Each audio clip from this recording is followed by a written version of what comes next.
Live up to the hype. No, but that's okay. Neither can I. And we're live.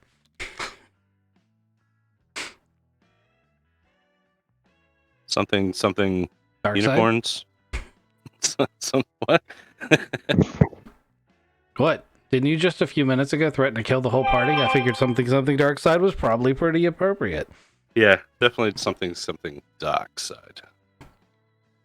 I know what the title of the show, the episode should be. Gamble. You already told me. Yeah, episode Dark Side of the Ball Sack. We are back with Dresden Files Accelerated. This is season 2, episode 11. We are calling it Gamble. I have a banter question for each of you, just so that we know who's playing who. So Archon is playing his boy Redicus. And what is your favorite guilty pleasure snack or munchy food as Redicus? What is his guilty pleasure? Up until he started dating Stephanie, I would have said whiskey.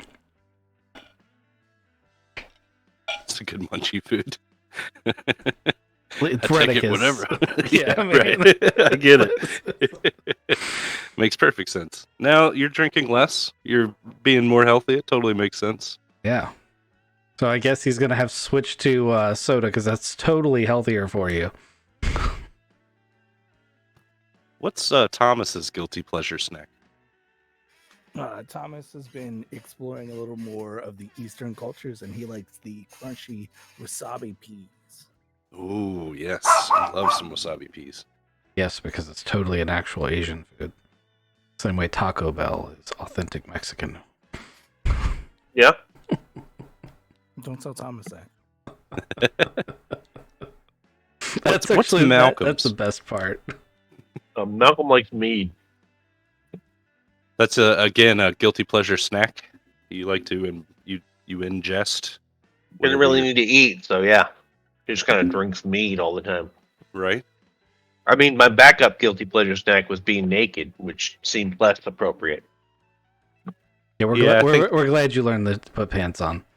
That's less. I didn't your say that at snack, all. More like you're a snack for everyone else. All right, so yeah, we got to get to know everybody. Kizik's playing Thomas again. We've got Redicus and Archon. Archon's playing Redicus, and then we've got Craven up there playing Malcolm. Malcolm Wedneston. I always get your Wenson. name off. Wenson. It's just Wenson. It's like Wednesday. I fuck your name up all the time. Every single time. All right, so last episode, let's do a little quick recap. You guys started the episode off in the midst of a very, very long night where you guys found some tooth fairies, old-fashioned tooth fairies, and you beat the shit out of them. And then you were driving down the road, leaving the tooth fairy scene when you guys were passed by yourselves in a clone Rumpo van.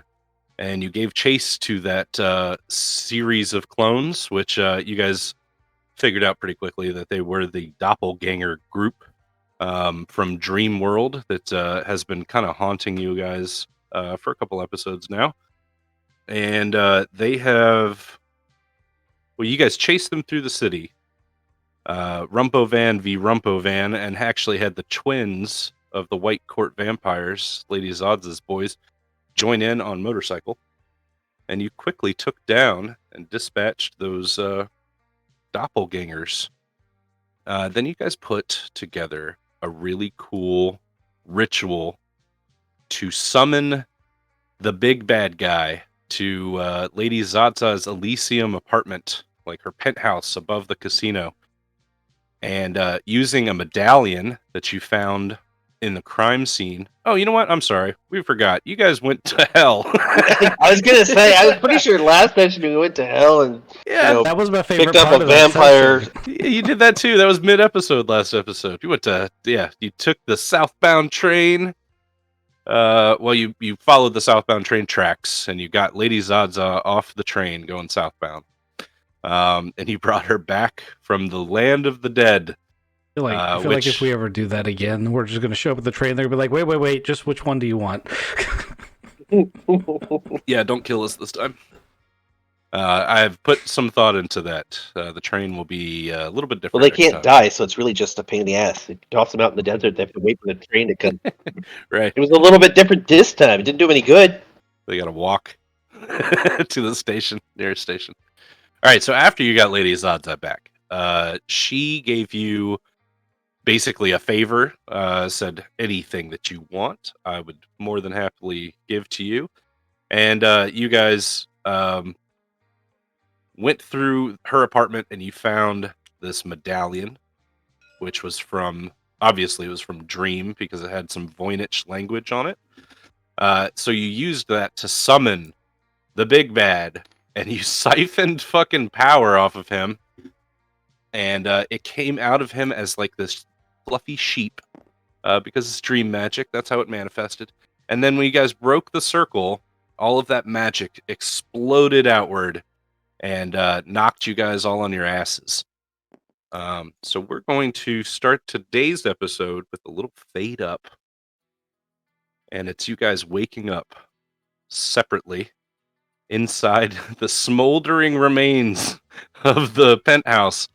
It looks like an explosion went off, just like I think we talked about it last episode, Ghostbusters, where the entire just building top exploded. So there's debris and dust in the air, and there's small fires, engulfing different areas here in the penthouse, and you guys can even feel like the aftershock and the echoes of this magical explosion that are still in the air. Now the world around you has changed a little bit. The medallion is slag, gone, and the figure that you had trapped in the circle is also gone. The world around you's changed in that there's like a cartoon overlay where you look out into the city from the tower, which I've got the city map. We can go back to, but you guys look out, and for about 5 blocks around the Elysium Tower is overlaid with cartoon world colors, heavy lines. The sky is a cartoonish blue. There's cartoon clouds hanging out above you. So are we Like talking like cel-shaded. Who Framed Roger Rabbit style? Yeah, it's a lot like that. So yeah, maybe even the sun is like a smiley face, just kind of bobbing along to his own beat. It's very cartoony around here. So you guys all wake up in this setting. What do you guys want to do first? Start putting out the fires. All right, Fires good are call. bad. Fires are bad. All right. So you look around, and there's probably like 6 or 7 small fires around, just burning like the couch and shit like that. I don't know if these can be seen. Put fires some places. All right. So what's your plan on getting rid of fire? All right, I'm gonna make a storm. So you're How gonna else whip would up. you How else would you put a fire out, Matt? All right. So you go to grab at your power, and it's still there, but it feels way more faint than usual.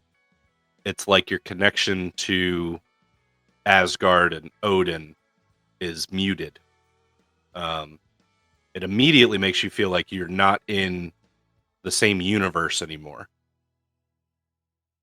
If that's not like obvious by the cartoon overlay here. Well, that's weird. I look around for what do they put fires out with? Fire extinguishers. I haven't used that in forever. Yeah, like I said it. I don't know if it came across, but you still do have your power. Just feels okay, a little so further away. I could summon a storm. It would just be like a It Be a won't feel as cartoon strong. storm. I will summon a cartoon storm. So It's yeah, just- like big, thick, fluffy clouds with faces on them. my next option is I'm going to pee on things. So Well, and while then they you're- come in and I just tell them what to do. I mean, they have faces, so that means that they can talk. And tell them we got fires to put out, boys. So they'll help you put out your fires. What do you, other two, Thomas and Redicus, what do you guys want to do while he's putting fires out? And talking to the storm now because he can talk. I mean, Redicus is going to pinch himself to be like, I'm awake, right? Yeah, you pinch yourself. It feels like you pinched yourself. You don't really have a connection to Harold like Malcolm would with the Aesir, but you can feel like you don't really have Harold here either. Oh, so my stopwatch doesn't work.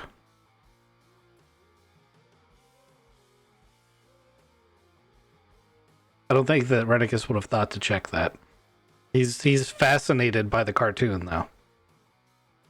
Yeah, these big clouds are like twisting themselves like you would a damp towel and just leaking water on these fires and putting them out. So, like, when he pinches himself, he looks down his hand. Does he look like he's a drawn cartoon, or he looks normal?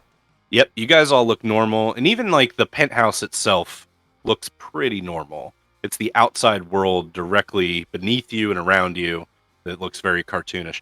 And the clouds had no problem coming into the apartment, so it's not like a spatial thing. You guys are one and the same with this, but it's basically like a cartoon dimension has overlaid this one, so they both exist in the same place. Yeah.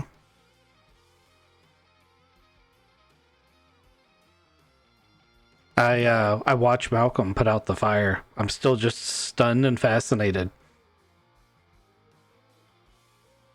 Thomas, you want to do anything special? Thomas looks for his cell phone, trying to call his wife and see if everybody's okay. Trying to remember my Thomas voice. A little bit Irish and a lot of just growling, as I remember now. Oh, where's my cell phone? You put your phone out. Your phone has battery and everything, but there's no signal. So you go to place a call and there's nothing.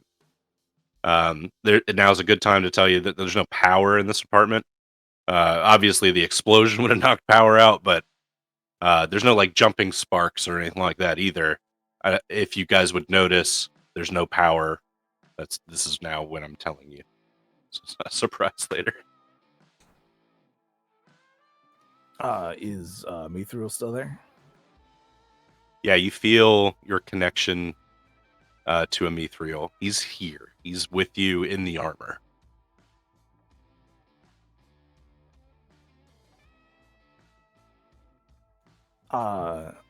Can we go check on everybody?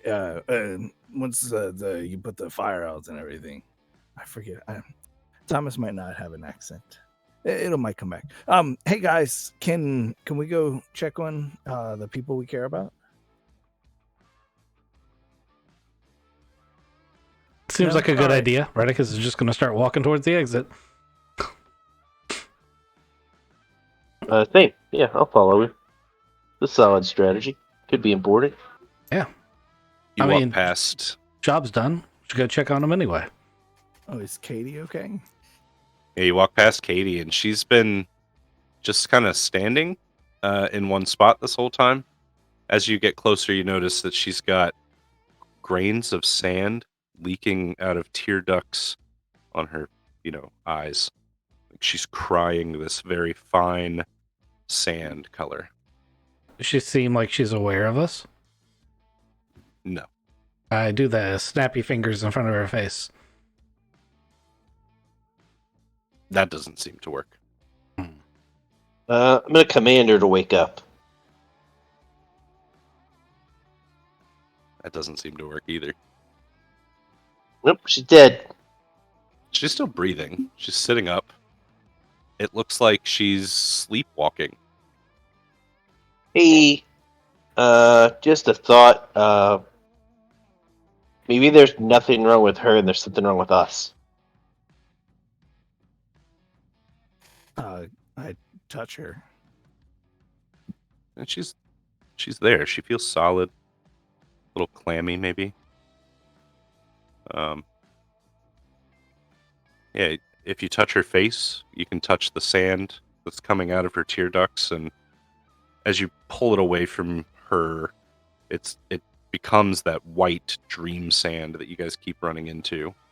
But on her face, it's still kind of wet and less white. I guess it like blends into her skin a little bit better.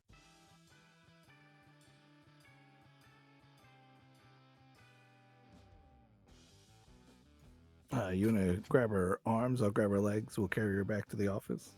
I just Oh. put her over my shoulder. That works too. Go ahead and take her token, and we'll just keep remembering that you've got her. Is she limp or stiff? Or is it She like, if I yeah, took her up, it's just like a 2x4. no, she's kind of like limp, the way that you'd pick up, a child that's asleep. Just that weightless, kind of listless feeling. I guess it's not weightless. They do have weight. She doesn't fight you. How about that? They never do. So you guys get to the front door of the penthouse apartment, and there's two ways down. There's an elevator that doesn't seem to be working, and then there's the big staircase that would go, down, down, down, all the way through the tower and into the lobby. Guess we're taking the stairs. Is a long hustle down. Yeah, I'm not carrying a person, so I'll be fine. I mean, I could just jump down. With Katie on your back. I'll just hand her to one of them. Yes, I am carrying someone now. Oh man! But the upside is that if his powers are diminished enough, I get to watch him splat himself. Yeah, we don't want that. That'd be bad. Malcolm, just hold the wire for the elevator, and you just slowly let us down. So the stairs. Yeah, you're on your own with that bad idea, Thomas. Stairs are the safe place. Safe way to do this. Just to remind everybody what the Elysium looks like. It's multiple towers, but the big penthouse tower is right there in the center with the big E on it. So you guys come down, and the bottom portion of the tower is the casino. So it features this huge bar right here in the middle, and there's a bunch of like slot machines and card tables and all sorts of things when you get out of the stairs. So two of you hit the ground floor of the Elysium, and this place is filled with people, thousands of them. And it's really eerie because they're all like this sleepwalking state, and they're all like pulling the slot machine arms, just very sleepily and slowly, but there's no sound because there's no power here. So they're gambling, but there's no like plinking or lights or sounds. And it's just really quiet and weird here.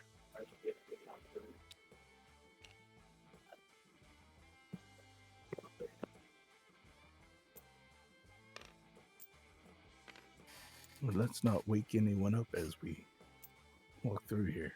I don't think we're going to be able to wake them up, judging by Katie's state.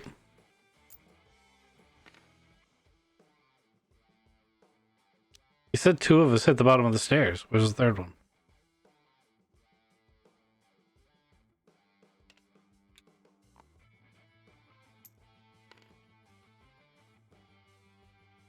Sorry, I was muted. Holy crap.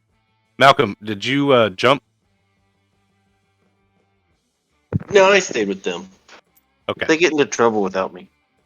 that's true. That's how that always goes. Every time. All right, so it's really weird in here with all of the sleepwalkers, but more than that, you also have the two vamp twins who are not sleepwalking, and Lady Zadza. And they're looking around very, like, they're confused. Lady Zadza looks at you guys as you exit the stairwell, and she says, I have no idea what's going on here, but it's very eerie. You guys, Is it possible we've crossed into the dream world? Yeah, what I was thinking. Explains why, like, they're like not like here. Yes, but it doesn't explain why Lady Zaza is here. She wasn't part of it. She's also not human. Valid. The question was directed at Lady Zaza, though. that's actually a damn good guess, I guess. I mean, like, I'm Lady Zanza. It's not like you could put me to sleep. Right. Well, I think you guys are spot on with being in dream or around dream. Seems like a kid's dream, being all cartoony and everything. These guys, these are weird. And she like walks up to one of the sleepwalkers who's pulling the arm of a slot machine, just over and over again. Nothing's happening, and she goes up real close to its face. It's just a old guy with a big mustache. She like sniffs him. She looks back at you guys, and she's like, I can't even eat these. This is so weird. What do you mean you can't eat? Oh, right. Makes sense.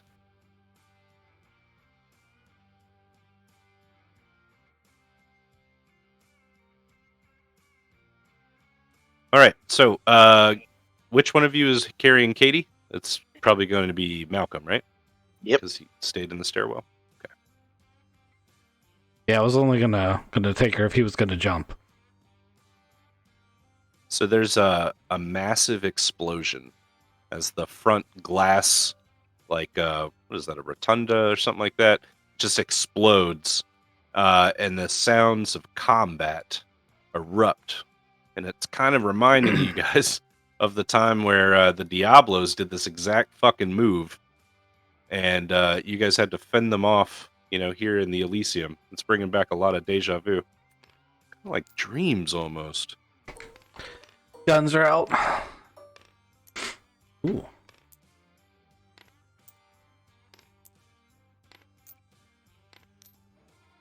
One, two, three, four, five, 6 of those. Hold on 1 second. Put him back in the bag so I don't lose him. Are these gentlemen pouring through the door? They are. I want to go first. I will let you go first, Redicus, but I want to keep building these. There's 20 of these creatures in all. I want to They look like dragon people. They look like, yeah, I guess you could say they're a little dragonish, but they're more like dream creatures. They're definitely from the dream world. They I got just some wanted them to very all have a theme. they got some very Halo-esque influence. Yes, I wonder. I wonder why. I'm glad you caught that. I'm not trying to be obvious about it or anything. All right, so yes, there's one elite, 2 jackals, and a bunch of grunts. If anybody has ever played Halo, this is oh shit. That's not what I wanted. That needs to go away. This guy. This guy brings up the rear. So he's with the elite back here. As these things pour in, they actually take point. Some of them come running in, and they see you above all of the sleepwalkers. So this is going to be pretty obvious, and they're going to just start shooting. But I'm going to let Redicus go first. So, with his pistol in his right hand, he's going to draw it. But in his left hand, he's just, as an experiment, going to be like, I've done waking dreams before. And he's going to concentrate really hard on a machine gun appearing in his left hand to see if it happens. If it doesn't, he's just going to start shooting the grunts with the pistol. Aren't you boys pretty? And just start popping headshots. If it does, he's just going to start with one side and hold the trigger down and go to the other side. I gotcha. So give me a fate token, and you totally get your machine gun. This is how this is going to work from now on. Okay, that does tell me a very valuable thing then. Here's a fate token. So we just see a machine gun appear in his left hand. Absolutely. Yeah. What style is it? It's not even like a minigun either. It's like the saw from Halo, since we're going with a Halo theme. The rear bullpup style drum fed one that's fully automatic and super OP. Love it. And all right, death and and you start destruction. blasting. Yeah. Yeah. Give me a roll.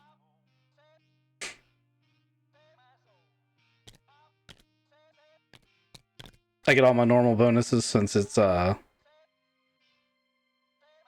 regular thing. Or do I get like does it have to be intellect because it's a summoned thing, or I guess it doesn't matter, it's the same score either way, never mind. Okay, so I know that you have an ability to like learn about different kind of creatures, right? And like make them your enemy. Yes, I do. I have the ability to make someone a favorite enemy. It gives me a stupidly good buff against them. I gotcha. So I don't mind you using it, but I want you to kind of like get one of their bodies and do some research first. Ooh, I like that. Okay. Well, without that, I can still use high caliber. That still makes it a +5. Oh, excellent. Okay, so you work left to right, and you pop 2 of these grunts. One of them right in the head, and there's this big thing of confetti and a bunch of screaming kids. They're like, "Yay!" And he just falls over, dead as a doornail. This might be my favorite episode of Dresden of all time. Wait, there's kids on the ground now, or it was just No. the sound he made was... Yeah, there's like this cartoonish sound that goes off, and instead of blood, it's confetti that pops out of this one's head. And it's a headshot. It's just a token of... Wait, there's no voiceover that's like, headshot. Maybe... It's going to say Kilimanjaro in a second. yeah, Redicus gets a little emblem in his pocket that says headshot. All right, so you end up you pop 2 of them, but one of them was this headshot. You cool with that? Sure. Excellent. Who do you want to go next? I'm going to let Thomas have the next go. Thomas. Thomas has a bow and arrow. He's going to follow suit. These guys are clearly coming at us. He's less excited about shooting through a crowd, but he's going to line up one of the... just pull that bow and shoot it as many times as he can. I like your style. Give me a roll. And what aspect are you going with? Focus. Focus is my bow rolling. We had a +2. All right, that's going to get you one of the grunts easily. If you want to go for one of the more upper echelon of this army, it's not going to kill him. But if you want to go after a grunt, I hit do a that. grunt. Cool. We're going to take this one out.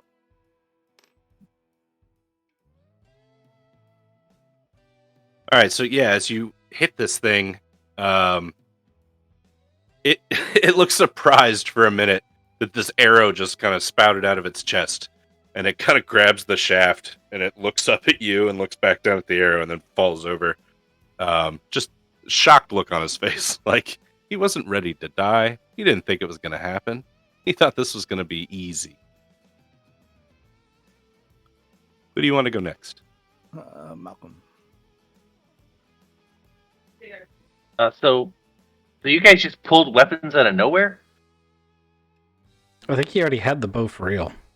He did. I did though. You watched a machine gun manifest in my hand. Not even a normal machine gun, like something out of a video game that I've Yeah, definitely played. yeah. And it Uh, also has no recoil, and I was holding it in one hand.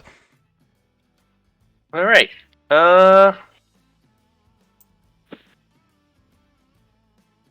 Malcolm's gonna start striding forward, and he's trying to figure out if he can access the dream powers to get bigger. And then I'm gonna hit these guys. Give me a fight token. Hey, that was mine. Not me. I already gave one up. There you go. I made sure everybody had 5 at the beginning of the episode. All right. All right, so you grow. How big do you want to get? Like this big? Twice as big as them. I want them to know how screwed they are. Like my idea is I'm a god. You know, they should know better. That is a Yeah, I mean, I don't like to rub it in, but God, like, that's what I just heard.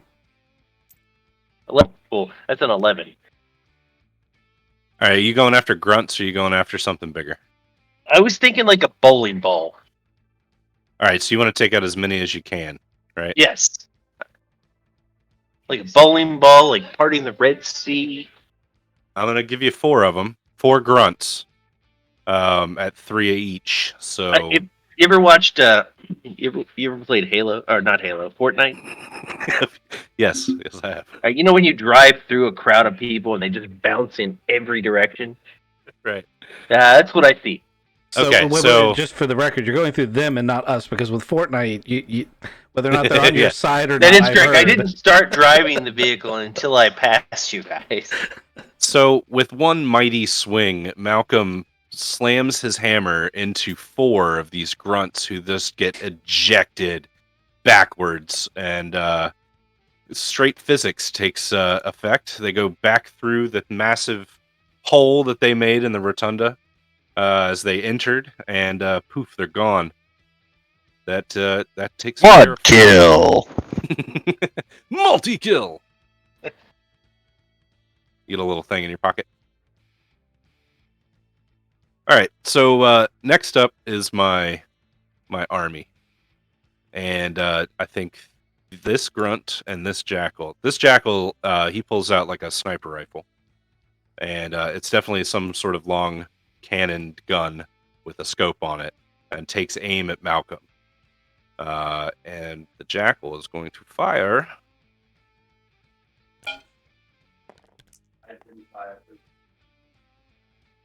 But only got a 4. Obviously, I'm going to want to oppose that, right? Yeah. How do you want to oppose it? Same way I always do. Just start spinning my hammer like it's a like it's a bow staff.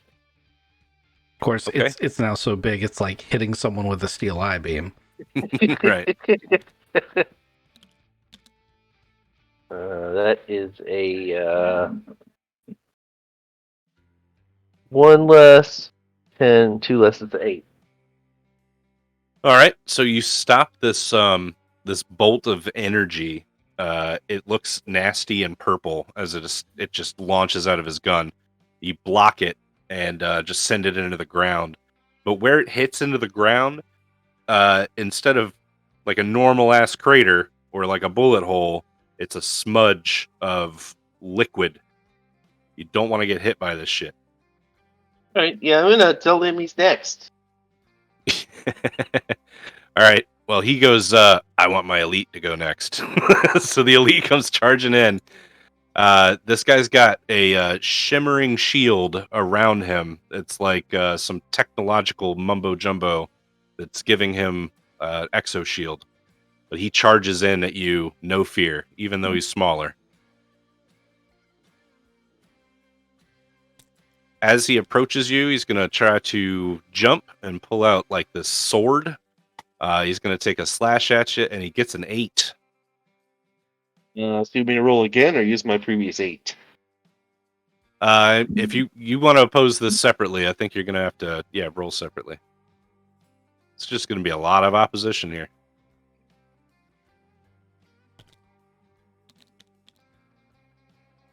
It's a 9. All right. So Actually, you block him too. I rolled up at the 10. That's 5, 6, 7, 10. That's a 10. Excellent. You want to like throw him somewhere? Yeah, with these guys. It's just right off the building. Just out front. All right. I guess we're not on the top floor. Yeah. Yeah, ground I'm gonna floor. throw him. I'm gonna throw him into Sniper Boy. Oh, okay. I like that. All right. So you tangle them up, and since you're up here and you can see this, this guy, he's marked as Sergeant Slumberjack over here on his token.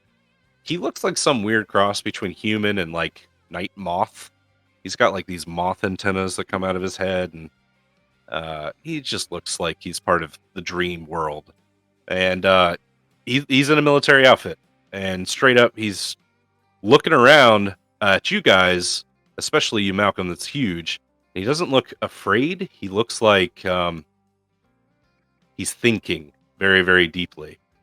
And then he pulls out a sticky grenade and he plants it on this jackal and runs this way.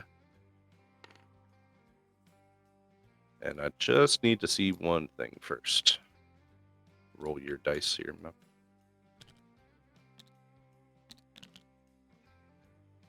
All right, that jackal just explodes. He doesn't even feel it. And Sergeant Slumberjack sneaks over here to these grunts. These 4 grunts are going to all attack you at one time. Mathematically, I'm not going to multiply. I'm just adding them all together.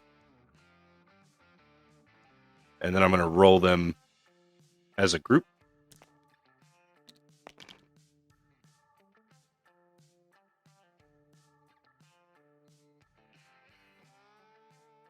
All right, I think adding them all together is kind of shitty. Hold on. This math doesn't work out because it ends up hitting you with a 12. I'm going to add 3. All right, so they're supposed to be 3 each. 3, 6, 9, 12. I think as a group, we should half that. So it's just 6 plus 3 is 9. Can you oppose a 9? Yeah. Let All it try. And I'm going to write that math down so that it makes sense later.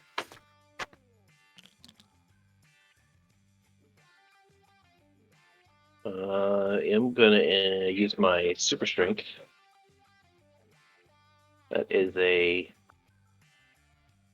1, 6, 7, 8, 9, 10.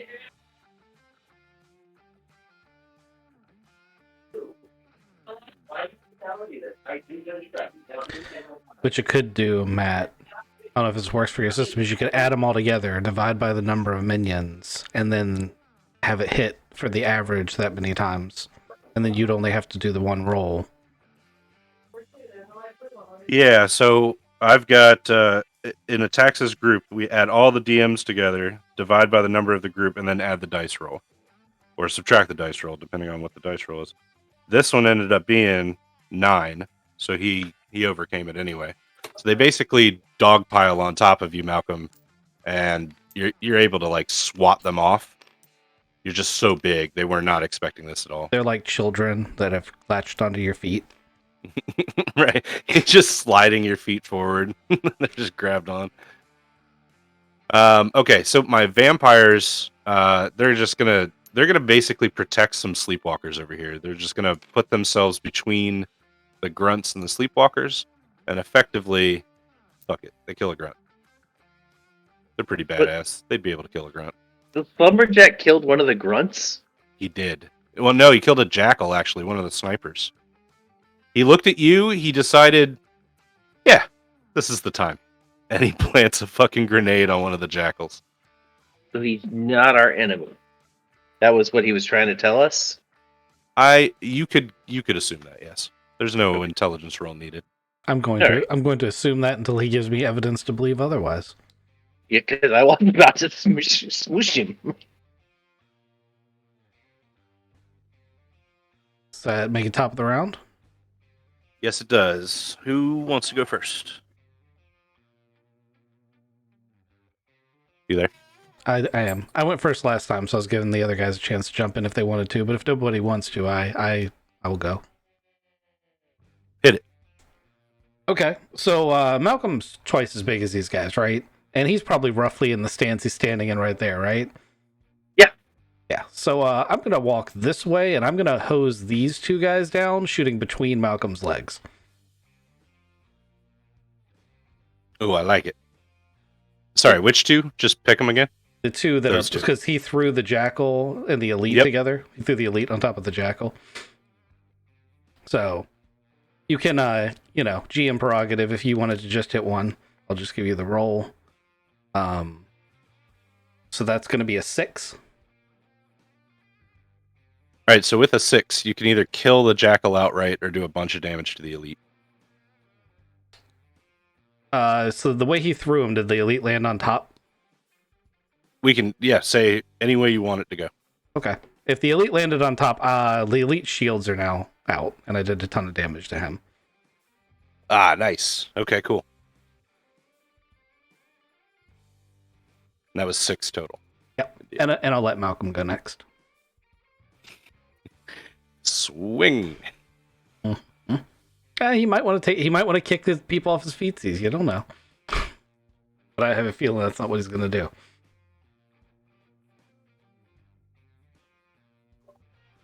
Malcolm. Yep. My turn. Mhm. It is. I All right, just took the shields off the elite. If you missed that, Yeah, I want to hit the guy that tried to shoot me in the face. The jackal. The Yeah, sniper. yeah, yeah. The jackal. All right.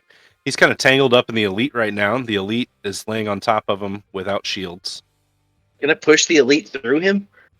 If your roll's good enough, you can do anything. Yes. Pretty good roll. Holy fuck. That is a 12. Assuming I get no bonuses for being really, really big. Well, we didn't add last time. Actually, but it's 13. I think 4. you'd get a bonus for being big. 4 plus 5 is 9 plus 4. 9 plus 4 is 12. Or no, 9 plus 12 is 13. If I get a bonus, it goes higher. Okay. Yeah, I'll give you 2. Can I just stomp on them? Yeah, Can I I mean, you'll take both of them out. It's a 15 to just squish their heads together with my foot. That's what happens then. Jeez. I don't know, look at the other 4 and be like, could you guys just fuck off? Jeez. Oh my god, you're so big. Okay.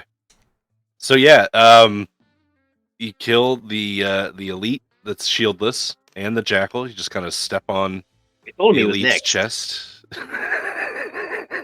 and push it all the way through to the jackal. You want Thomas to go next? Yes, I want Thomas to go next. I do look at the 4 that are on my feet and be like, guess who's next? So Thomas shot a whole bunch of arrows last time, and he's seeing a theme here.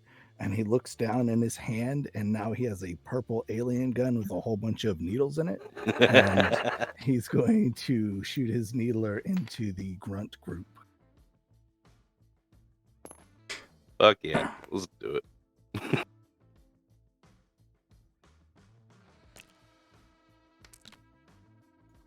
He gets a +4. Oh, sweet. Okay. Well, that's enough to definitely kill one of them and maim another one. Which one do you want to kill? I like grunt style 2 better. This guy here. Yeah. Okay. And then the explosion maims the second one. Yeah. Let's say that it knocks him around a little too, so it spreads him out because I'm an asshole. And this guy's dead. And I'll say that this guy takes the maiming. Cool. Got it. Math's done. Who gets to go next there, Thomas? It's going to either be the Zadza, the Slumberjack, or the bad guys. Let's Zaza go. All right, sweet. She picks up a slot machine and fucking throws it at this grunt. Slot machines can weigh a fucking ton. And it slams into this grunt and just completely smears him. Hold on. I should roll for this. Narratively. Oh, yes. Oh, my God. All right. so this guy just gets pasted by a massive slot machine that she throws like a fastball. I imagine Redicus was taking aim at that guy, was about to pull the trigger, and then just a blur comes from the right-hand side, and he's just gone and smeared against the wall. Yeah, absolutely. He got lucky. Jackpot. Oh, yes, of course. Coins come flying out the bottom of it, even though there's no power. Voiceover. Jackpot. Oh, perfect. All right. Well, my last two grunts are going to go and be really, really stupid about it. So they have a 6. It's actually a 3 because they're a group. And then they rolled nothing. A 3 to come at you there, Malcolm. Yeah, I will oppose that. So I would say I would get a negative. So would you get a negative for being bigger because you're easier to hit? But if you're bigger, you'd also be tougher. So I don't know if that's just a push. I imagine you're easier to hit if they're shooting, but these guys don't sound like they're shooting.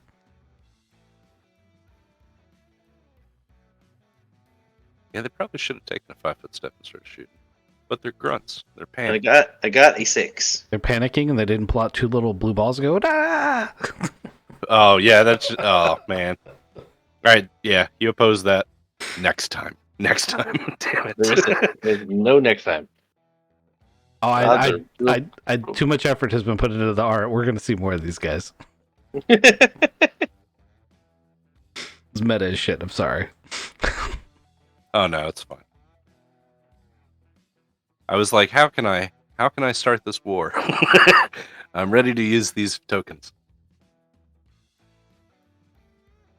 All right. Well, the Slumberjack is gonna go. He's gonna move over here. He's gonna pull out like looks like a 1911. He's gonna pop one of these grunts. Let me see if he does any damage. Probably doesn't do enough to kill it.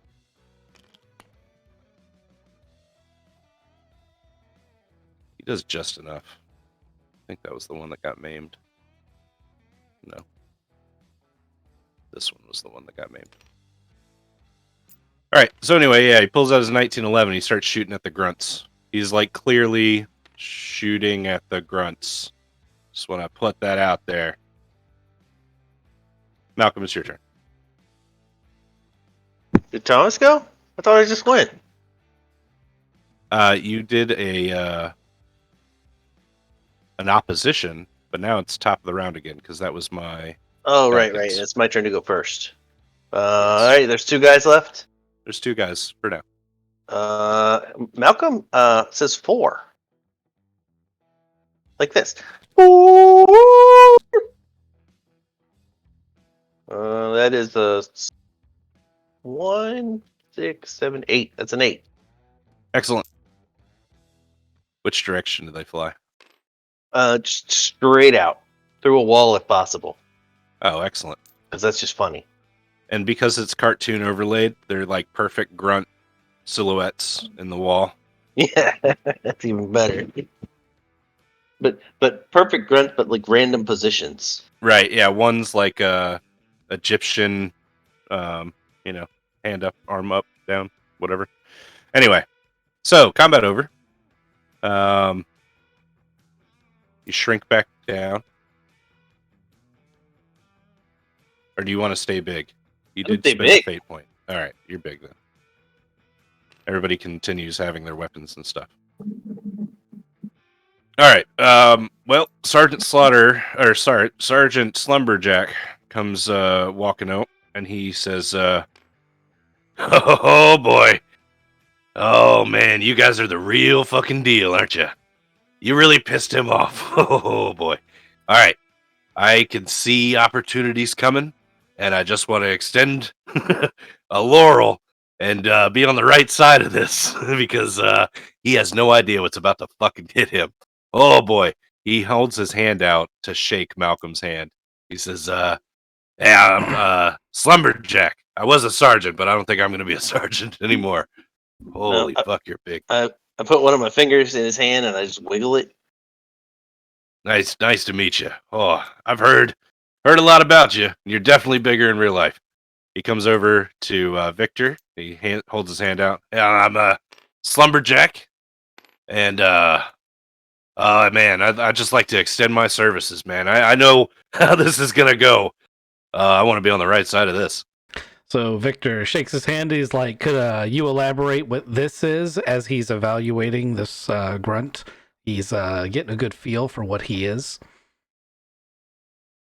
Oh yeah, Do you have to put your hand up there?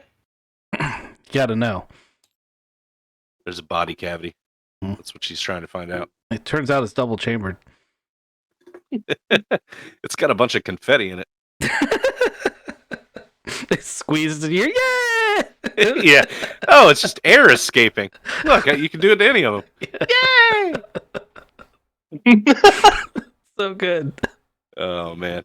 So Slumberjack he kicks the grunt a little bit and he goes, this is one of them dream creatures. He belongs to the army. So this is a simulation. All right. Have you guys ever seen The Matrix? Matrix was big when I was still on Earth. Yeah. Okay. It's one of my favorite movies. Good. It doesn't matter. How long have you been here?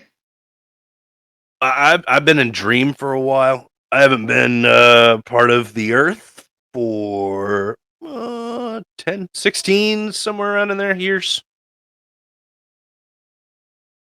I did some bad stuff when I was alive and owed a bunch of the Fae. So unfortunately, you get kind of traded around a little bit like currency when you're dealing with the Never Never, well, denizens of the Never Never. Anyway, I ended up with the big dreamer, and he kind of conscripted me into the army. But look, I know what's up when I see it. You guys are the real fucking deal. He has no idea what's about to happen to him. I don't think we know either. That's why I wanted you to elaborate. As I stand up, being done examining the grunt.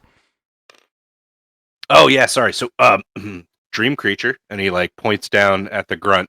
He says, created by ritual magic in the castle, and he's got hundreds of thousands of these things, but I'm not sure where he gets the ingredients. I just know that he pumps them out, kind of like, you guys ever seen Lord of the Rings?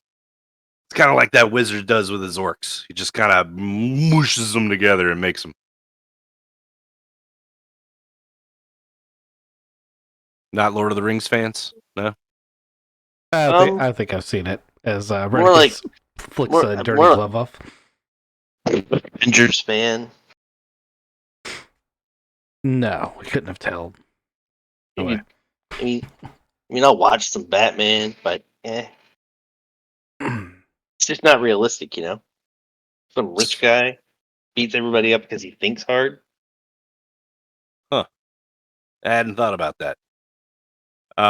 So the grunt that you're checking out, the more that you poke around in there, the more you realize that he's like a conglomeration of organs that are kind of vaguely human, and then there's a lot of dream dust shoved into places that dream dust shouldn't be.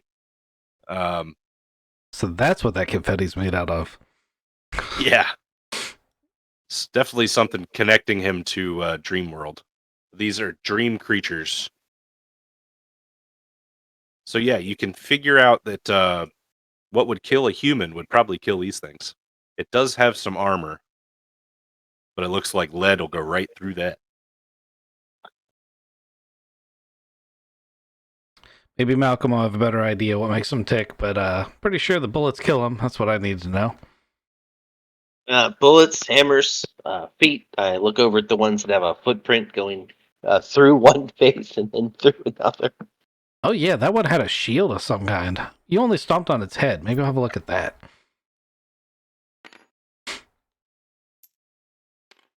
Only stomped on his head. This elite, it has like some sort of exoskeleton surrounding its body, and above that there's like a thin layer of this translucent energy. At least that's what you saw when it was alive. The translucent energy is not there now. You said earlier it seemed technological, but I'm assuming that it's actually magical. Yeah, it's kind of like one of those in between things. Like the suit is morphed with technology, I guess. The skeleton is. So Redicus is like, I've seen Thomas do this a few times. I know what I'm doing, and he's going to pull a full Red Dead on this guy and then skin him, trying to figure out what makes him sick. Nice. Thomas is going to look on in horror like, that's not how you do that. Over your shoulder, you hear. You need some more polka music. Love it. So you pull this thing's skin off. It takes a little bit of work. And underneath, you're shocked to find, I don't know how shocked really, but it's like a human face underneath this thing's monstrous face. I'm guessing this is some kind of conversion he's doing. That's probably how he's getting the numbers. You mean like kidnapping people and then turning them into these things? I was thinking corpses, but yeah, maybe. Slumberjack says, "Well, that would make sense because after we were killing you, or we were supposed to kill you guys, we were supposed to take these sleepwalkers and round them all up."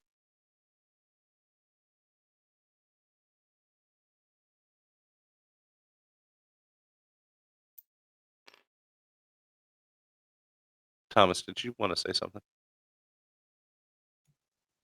No. I wanted to try to run full speed through a wall because cartoon physics are applied right now. Yeah, 100%. You can do that. I just want to see him hit the wall, but just like Splat. cartoon splat into it. He just goes flat and then like goes off like liquid. Nah, his legs start moving in like a big circle. Like semi-two-dimensional for a second. Piece of paper folds away. Blow on my thumb to get 3D again. Mm-hmm. I mean, this is already a mix of two of my favorite things. It's Halo and Who Framed Roger Rabbit. Oh, speaking of which, Lady Sasaka was walking over. She's very confused. Those things that are splattered all over my floor, I've never seen anything like that, and I've been around for a while. So, do you think they're all through the city? And Slumberjack's like, "Oh yeah, we're just we're part of the I guess the initial attack. So there's gonna be a lot of those army soldiers around." Wisconsin or Minnesota. Oh yeah, they're everywhere. Oh yeah, they're all over the place there. Oh yeah. Yeah, you gotta be careful. Well, it's time to go, and he slaps his knees and he just walks out. It's about time. The game's on, eh? We're gonna go out. Hey, how do you wake up the sleepwalkers? You're asking Slumberjack? Yeah, he's just said, hey, he knows he's going to round these things up. How do you wake the sleepwalkers up? They don't wake them up. The elite thing that you're poking at, he's got a way to like put them in like the stasis. They float them. I think there's a big old staging area somewhere in the city. Then I guess they're gonna go over to the castle and get changed into these. And he kicks the grunt again. These things.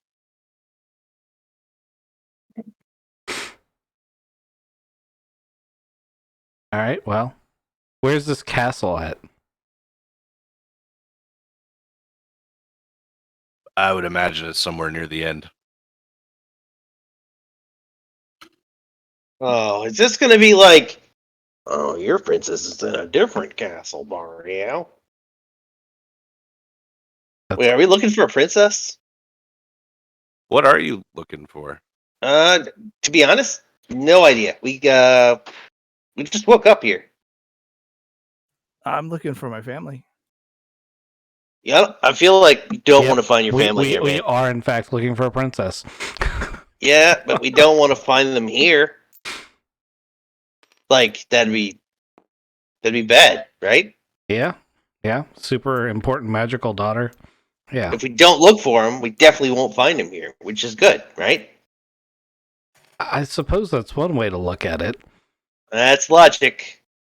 Slumberjack's like, "Yeah, well, if they're here, they're probably sleepwalkers, and if they're sleepwalkers, they're in danger. Because if the army gets to them, they're gonna take them." But we won't know they're here if we don't look for them, and if they're not here, that's good. Zadza's like, "Okay, well, that sounds like I'm gonna stay here then and protect my clientele from these rampaging dream creatures." How are you gonna do that with just like 3 of you? We're white cord vampires, sweetie. And she goes behind like a desk and comes back out with this like Just automatic saved you from shotgun. hell. Yeah, Just you did. woke you back up from being dead. She did get killed in her sleep, you know. Can't really fault her for that.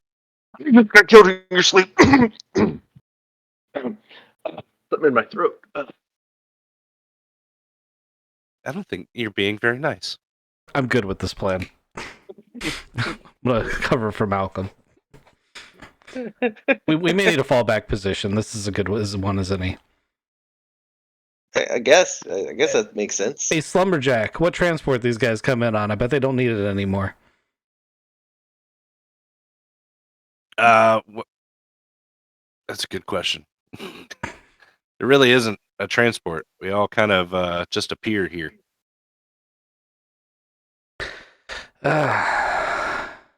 Okay. Is Malcolm going to be our transport? No. No, Malcolm's on his own unless he was come back to regular size. What's in the parking lot as I walk out to the front door?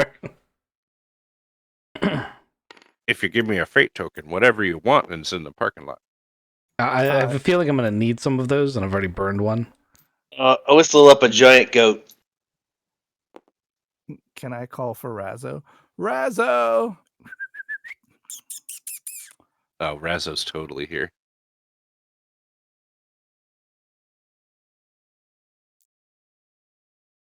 There he is.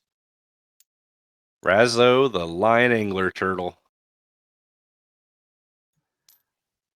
You coming to my house? Let's catch my Hey family. Matt. Hey Matt. Yeah. Can I have a giant goat to ride? A giant really- flying goat. If you get a token for it, yeah. He's Yeah. trying to throw you at you. All right. Yeah. A giant flying goat. All right, that leaves behind a rainbow wake. I'm about to GTA whatever's in the parking lot. There's a familiar Rumpo van. Oh, I'll take that. Is it mine or is it the cloned one? It would be hard for you to tell. It has a 50 cal. Oh, that's all that really matters. Can't use it while I'm driving, though. Sergeant Slumberjack can. No. Yeah, that's a valid point. So let's roll. I'm going to follow Razzo. I imagine he's already halfway down the street. Yeah, flashing lights as he's going, just from his underbelly. It's in an arrow going like, "Come on!" That's cool. I'm flying next to Razzo on a giant goat that leaves behind a rainbow road as it goes. Can you please give me a token? I'll work on A it. figurine. Yeah, I'll work on it.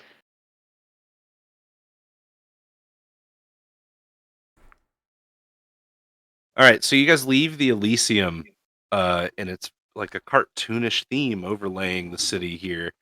But as you get further away from the Elysium, there's like a wall of mist that separates the cartoon theme to something else.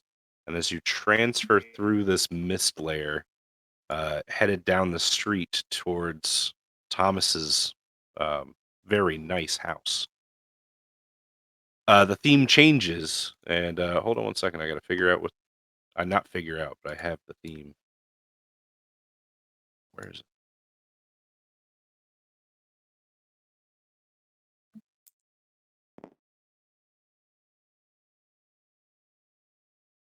So is it just like a painted backdrop of like a road and a tunnel, and we drive through it, and it's actually a curtain.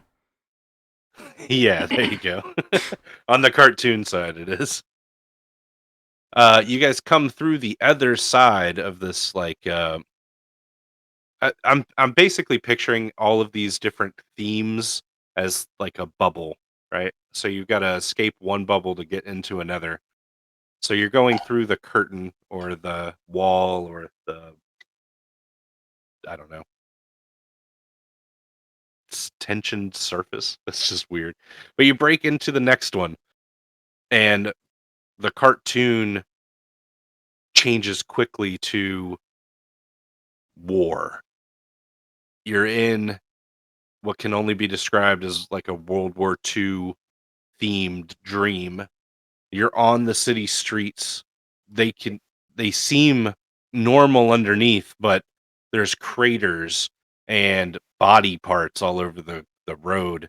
And as you drive down it, um, you can hear like screams in the background of men dying and bullets whizzing by, just explosions in the distance. This is You've gone from a cartoon world into like a nightmare. And the Wow. three of So, you so are it all isn't a bunch of squirrels fighting teddy bears. no, not here. That would have been pretty cool, though. All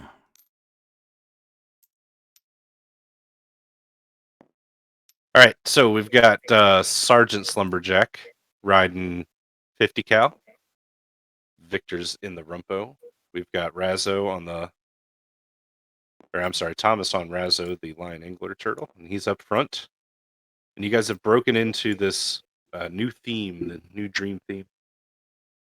And here in the war theme, there's this gigantic creature walking down the street. I'm going to pull him out here.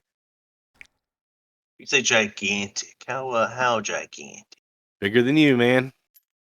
Oh, you'd say. There's always a bigger fish. It's a good thing And I brought my fishing pole.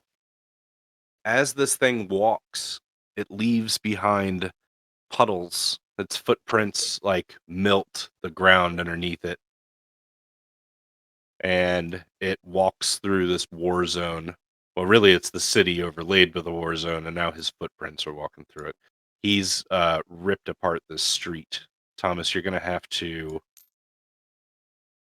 get, like, take this overpass exit and then get on the main highway to go to your house. And this thing's right in the way. What do you want to do? I'm flying in a turtlefish, so I'm not on the ground. I know that I'm under the assumption that they're flying beside, or I know Malcolm's right beside me, and I know there's a big van that needs kind of things. Um, I'm going to pull my needler thing. It's a big old thing. That is what I feel like. Oh, it's going towards my house too. Yeah, no, it's getting needled. I'm gonna aim for like the nape of its neck. Nice. So you're going to fly up level with its neck and shoot it. Yep. Okay. I like this plan.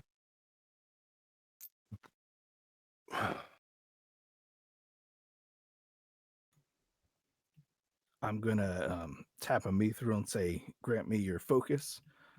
As I take this now wholly enchanted dream needler shot at the back of its neck. That's a +7. Hell yeah. All right. It's going to try to oppose this by just like swatting at you. Actually, no, its back is turned. It's not going to oppose it. I'm going to just make it take 7. How about that? There we go. Now, though, you've got its attention. And it turns quickly for its size. And its face is blank. There's no eyes. There's just 2 sunken, like, where sockets basically with skin over top of them. There's no mouth. It's just flat. And it turns to you, and it would look at you if it had eyes. But it's pretty expressionless. And it brings up this massive hand to swat you. Who do you want to go next?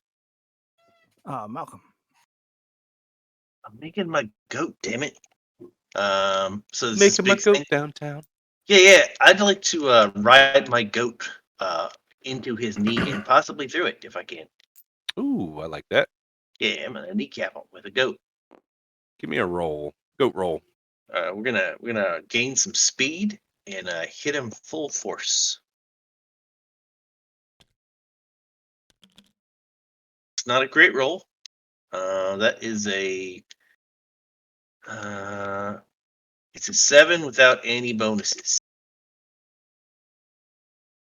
Nope, it's 5, 6, 7, 7, and then if we get 2 for our size, or having a giant goat with horns. I'll give you a 2 for that. All right, 9 to his kneecap. All right, he's going to oppose this, or try to. He rolled terribly. And he's going to take 6. He already had 7. So 13. Oof. Who do you want to go next? It's probably going to take him down. Redicus. Oh, boy. Well, that means our Slumberjack's going to get to take him down. So does he actually fall over when he does that? Sure, let's fucking say that. He falls down. The Rumpo's like coming 60 miles an hour down the wrong way ramp as this thing falls down and Malcolm plows through. And when it hits the asphalt, it causes it all to go wavy like it's breaking up like water. Love it. And as the whole overpass basically breaks apart, the Rumpo jumps over top of him. And Sergeant, Slumberjack gets his 50 cal shots in. I'm assuming I get to roll for that. Yeah, sure. Is he included in my chosen enemies now? Oh, God, that was a terrible roll. We're going to slap, all dream creatures. Are your chosen Excellent. enemy. Okay, so, because he's my chosen enemy, I still end up getting a +6, even though I rolled almost as terribly as I can. That's awesome. Mhm. All right. Pat. You guys kill this fucking nightmare of ruin in one turn. He doesn't even get to slap at fucking Thomas. Just completely taken down by the experts. None of us slowed down either. No, not at all. Mowed right through him. Just with stride. All right. You guys continue down the street. And let's just get to Thomas's house. I gotta unlock Thomas.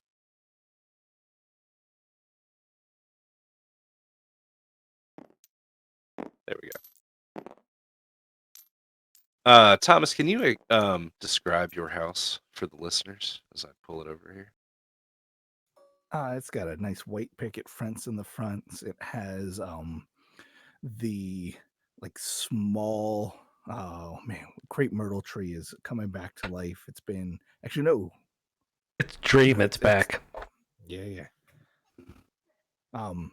It's a 2-story house. It's got a 2-car garage. It is your ideal house.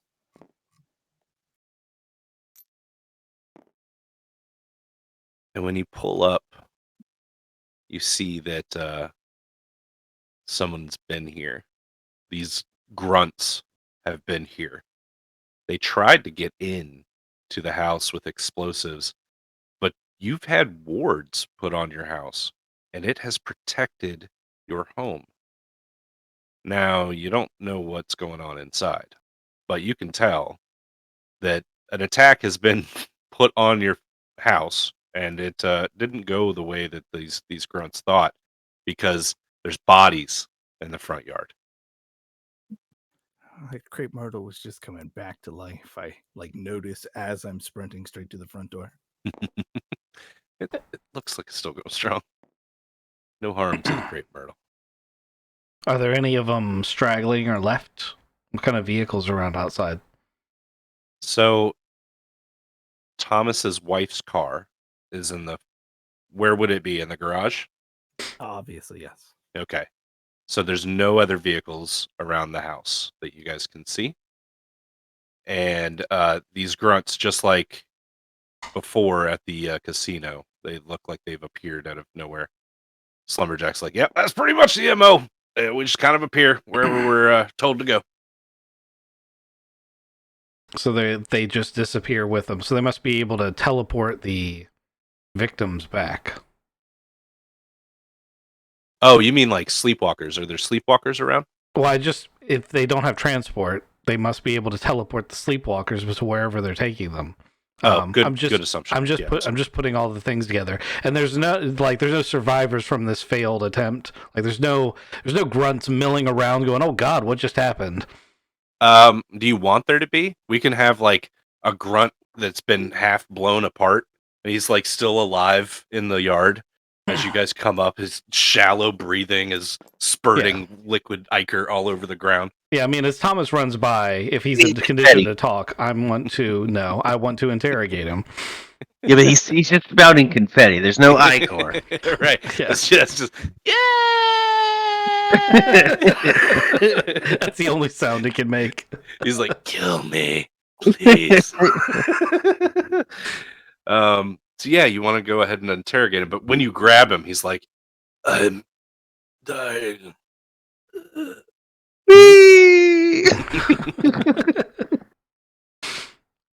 I posted my goat, Matt. Oh, good. Let's see.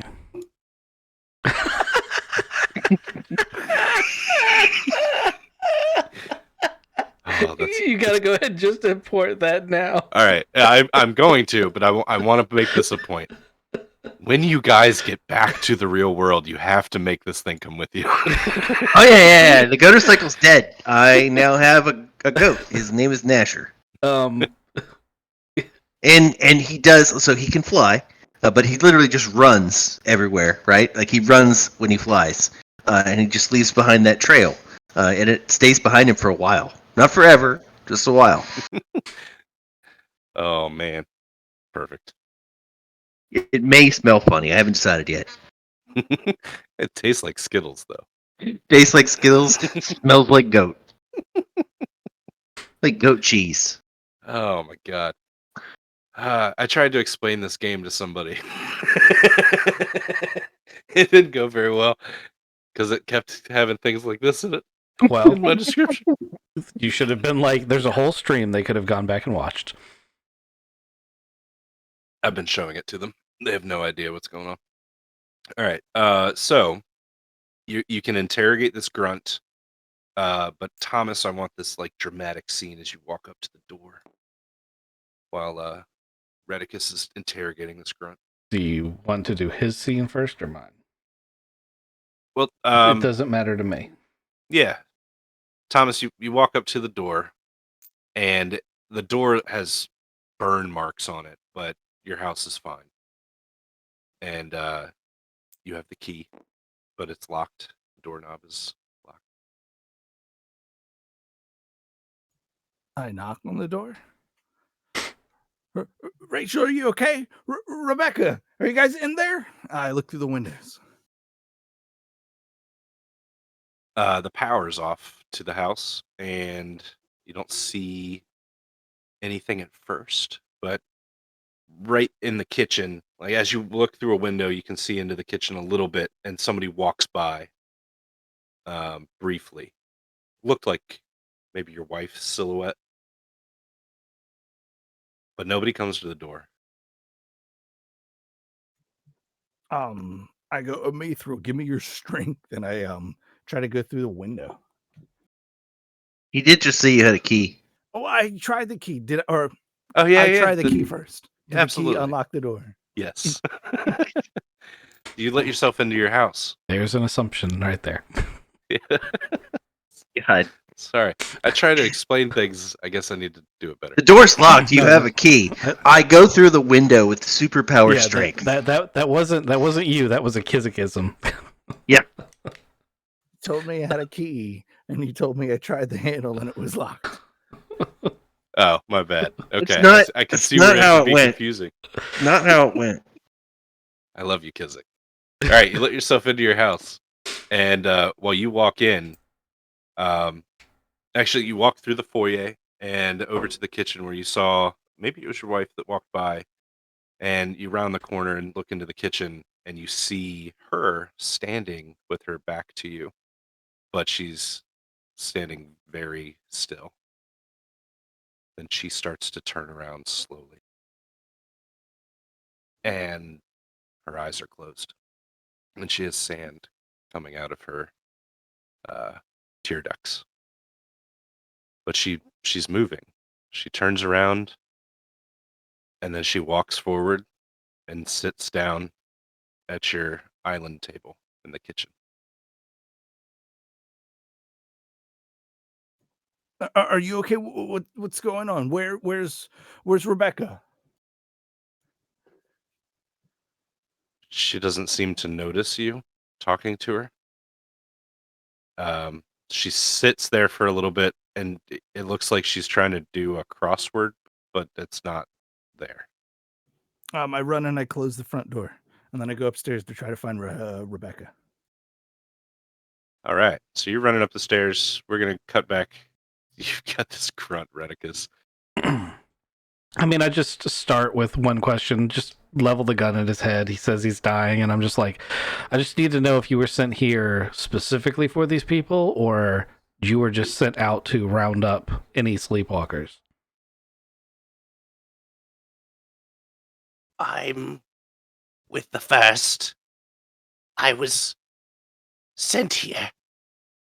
We have targets. So many targets. It hurts. So, who gives you your orders? He rolls his eyes a little bit, and he says, "We all get our orders from the mind, from the hive." And then he dies. I shoot him in the head anyway. Okay. Gotta make sure. I don't know how these things work. Yeah. Did I say it clearly enough that he said hive mind? Yes. Okay. Also, I'll be right back. Malcolm, what do you want to do? Eat the crepe myrtle? Oh, no, really? No, I'm not. but the goat's got to eat something. Yeah, he's got perfect grass. I mean, Thomas has, like, It the doesn't yard. eat. It doesn't eat normal things. It eats everything's. Oh. Is there yeah. some random cars around here? Sure. Yeah, it eats a car. Okay. Just starts munching on a side view mirror. Yeah. Malcolm's just sitting atop it like a regal ruler. Right. All right. You're sitting on top of it, and then I'm gonna give you a fate token, but you're gonna get shot by one of those sniper rifles that we were talking about earlier. So here's a fate coin. And the reason I'm giving it to you is because I'm not rolling for this. Narratively, it just needs to happen. So you're sitting on top of your goat. It's chewing on car. You're a very good target sitting up there. And this, like I explained before, it's kind of like this really dark liquid just splashes up against you. It hits you with some force. And immediately you start feeling like you're dying. It hurts so bad.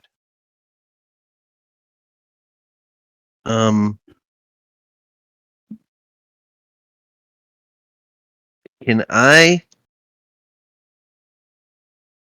So in the cartoon, sometimes the character gets shot, right? And like it hurts for a minute, and then he like starts chewing, and he spits the bullet out.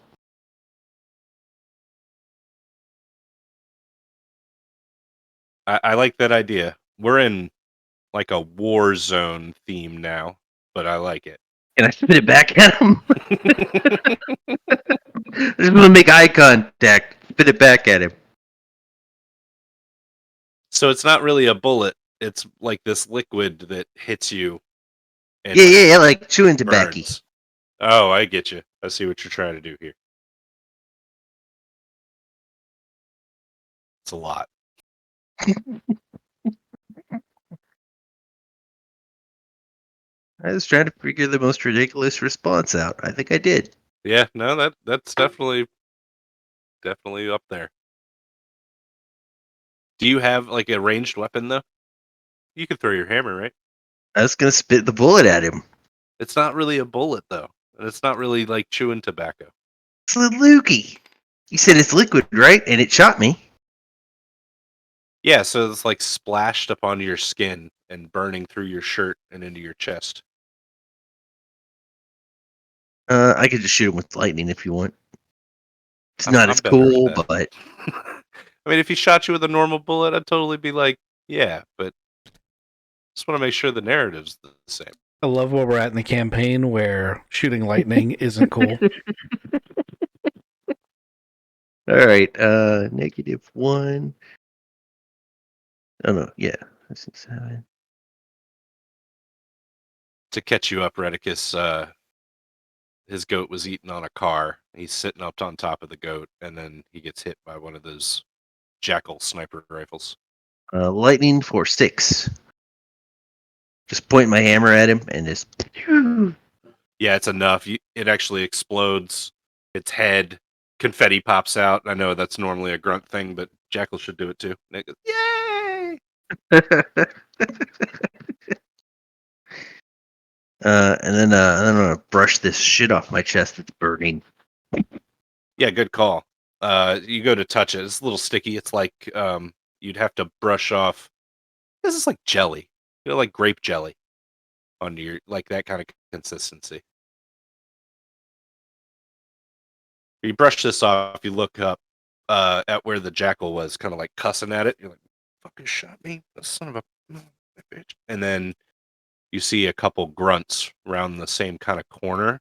Now they're far away. They're with sniper range, but they do come out and they're looking at you from down the street. And right now, it's just 2 of them. Charge? I got a giant goat. I like this idea. Oh, this goat can only face one direction.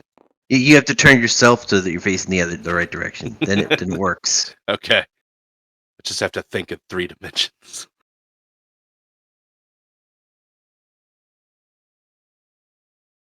Yeah, go ahead and roll me your charge. I'm thinking like water polo, but Right. while riding a battering ram.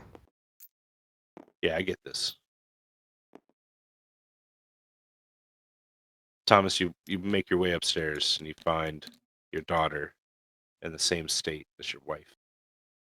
Her loop, it seems like she's stuck in this like little physical loop, is she's getting out of bed and she goes and she puts her laptop screen up and starts to like sit down at the laptop, and then she closes the laptop, gets back up, goes back to her bed. Like this is a cycle that she's doing while sleepwalking, with the sand coming out of her tear ducts.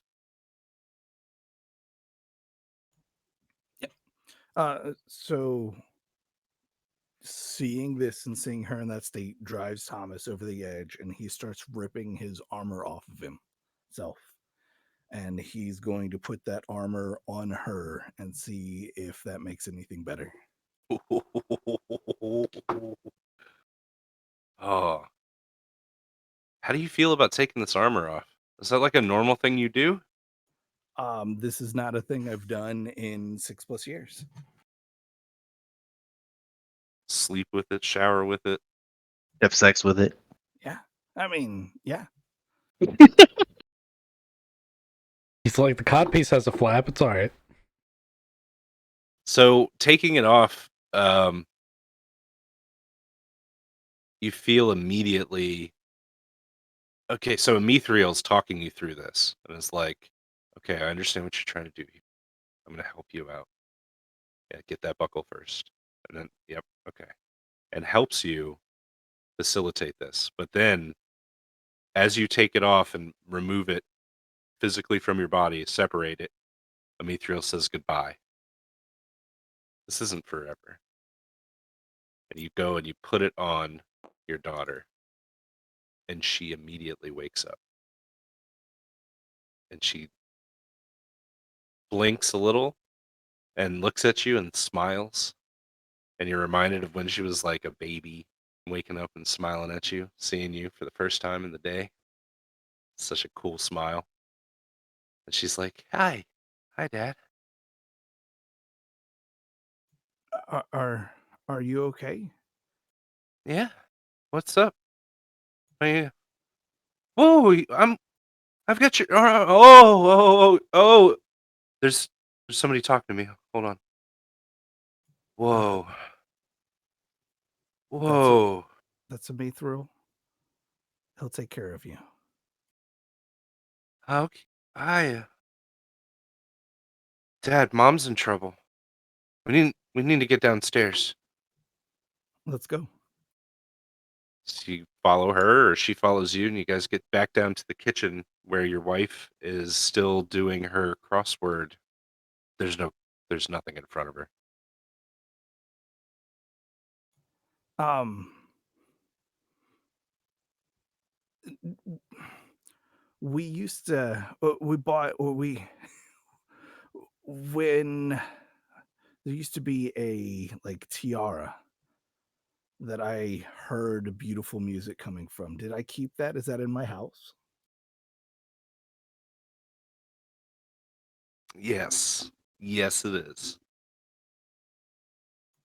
I go find that and I put that on my wife.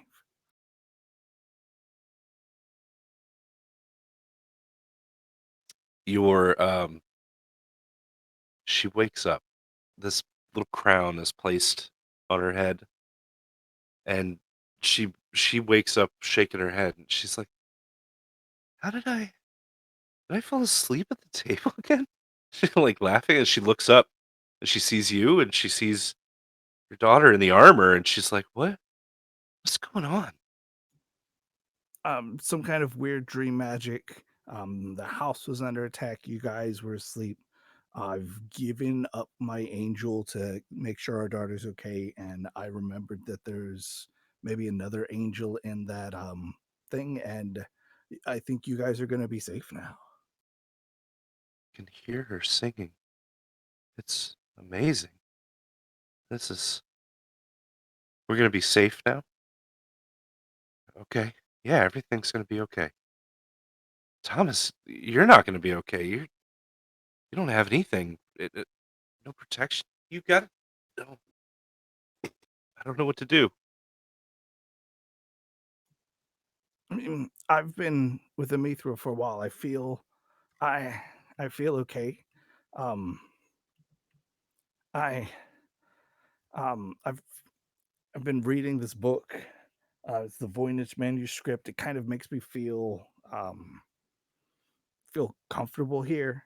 Um, oh, here's an idea, and I pull one of my arrows out, and I have still a pouch of dream sand. I spin that in a circle, and I say, "I need a bow," and I maybe magically summon a bow. Yeah, what's the bow look like? I sent you a picture. Oh yeah. Love it when this happens.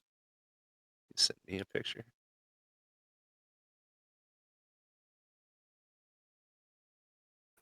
This picture. Okay, hold on.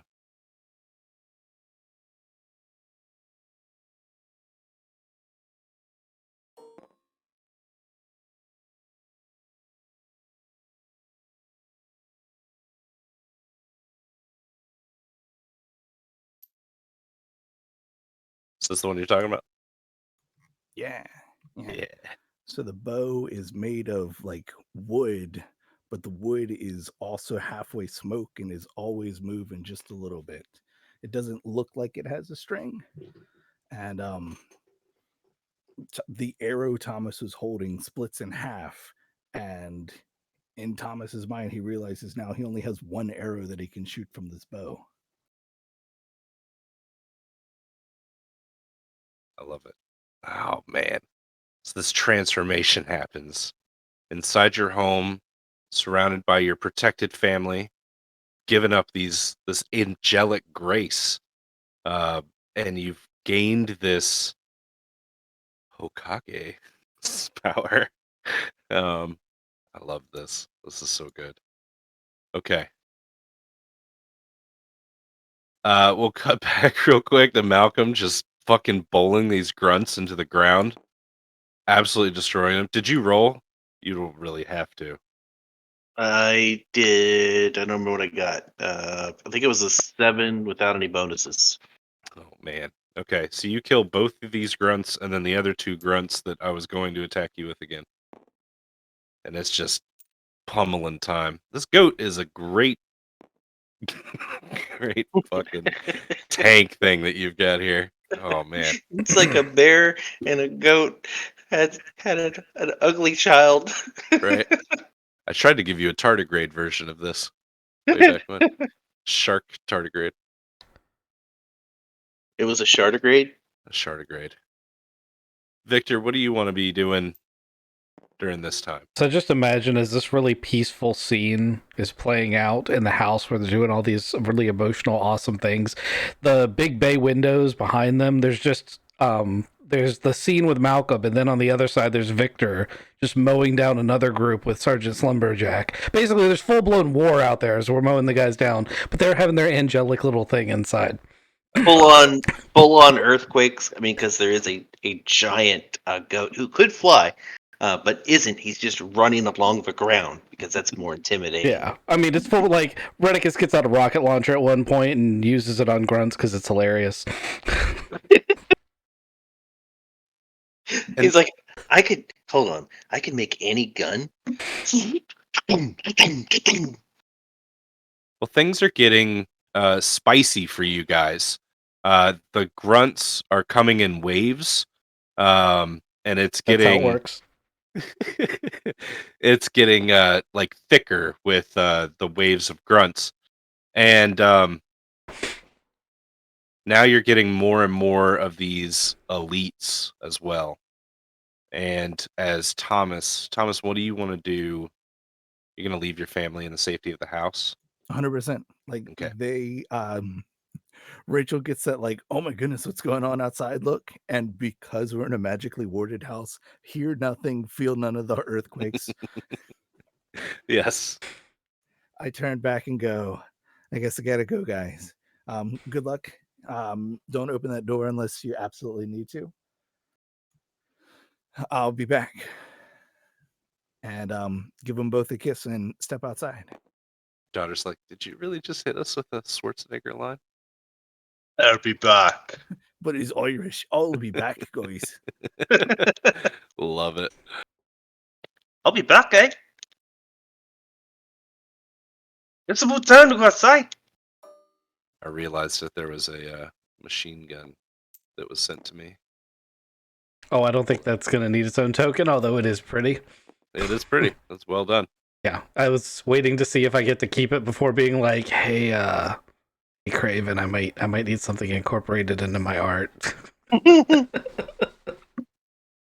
Well, right now you guys have it, and Thomas looks way different as he walks down his sidewalk. And Thomas, you now hear the explosions and see the carnage around you as your companions are taking down this army of waves of enemies.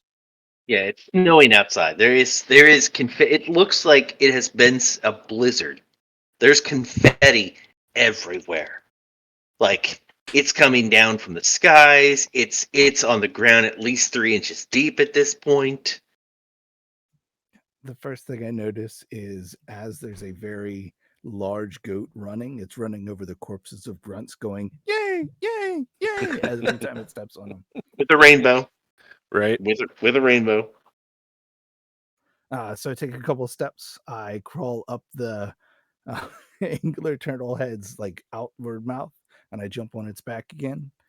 And I start shooting arrows. I'm joined right in.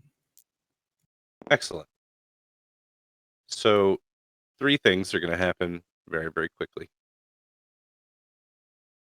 As you take off into the sky, you hear the cry of a falcon, but it's got to be a big motherfucking falcon as this warbird because you guys are in like the World War II themed thing, comes flying out of the sun. Its wings are tattered, blood-stained cloth, and it's It got has nasty 3 fucking talons. legs. It's got 3 legs because it was 3. made by the AI, and it comes swooping out of the sun and starts to attack Razzo and you on its back. How high up did you get? Only like 15, 20 feet. Okay. So this thing swoops down and tries to do like the falcon grab at you guys.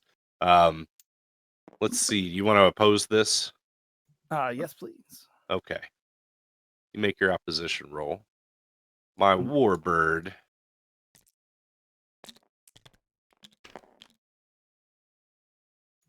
I got a +4. I got a 4 too. So it's a push, and it basically just kind of scrapes by and then takes back off into the sky, flying away from you. All right, so go ahead. Did you guys see that? Get that bird. It's in the sky. We're just running through grunts. You're running through grunts up into the point where one of the grunts you pop, and then right around the corner this fucking tank of a thing steps out, and it stops you cold. You hit it, it doesn't move. And the same thing happens to the Rumpo van and the 50 cal. Lumberjack goes, 50 cal ain't gonna cut it on this one. This is a brute. And this thing steps out of an alleyway, and it levels like this massive plasma cannon looking thing at you. Chris, you ever played Grand Theft Auto? Yeah, once or twice. Yeah. Do you recall the attachments some of the vehicles get on the front end? Yeah. Yeah, but I'm not sure that's gonna work on this. Why don't you try it first? Yeah. I have a different one in mind for me. Well, let's say this is now a combat round for everybody, and we'll go ahead and start it with a player. Who wants to go first? Don't everybody jump at the same time. I mean, I have some ideas. I'm just not sure how I'm going to implement them with 3 big bads at the same time. This brute is as big as the vehicle. Yeah, so Halo, Hunter big. These are basically Okay. hunters. Okay, that's what I thought when you first said it, but then you called them brutes. I know, because I didn't want to make a hunter token. Okay. Yeah, so gonna jump in the good old Rumpo and going to reach down into my emergency kit and pull out the tow chain, and I'm going to try to string the. I'm gonna try to like circle this thing, like get its feet up in the tow chain, and then to try to drag it behind the vehicle while I'm having Slumberjack open up with the 50 cal. All right, yeah. So he can basically, he's not going to be able to damage it, but he can keep it distracted. Yeah, as long as he's not paying too much attention to the fact that I'm about to like drag him through the city streets. Okay. Go ahead and give me. That sounds like a roll, like a smart roll. I can do that. Okay. So that's a +8. Oh, that's great. All right, so this just happens. You tie him up, and he is now attached to the Rumpo. Yep. And I just fucking gun it. I'm not going any particular direction. I just am looking for the route that's going to give me the best speed. I gotcha. You want to get it back on the highway then? All right, who do you want to go next? Do either of you care? Nope. Not at all. We're gonna go with Thomas then. Maybe you can drop in on the other guy.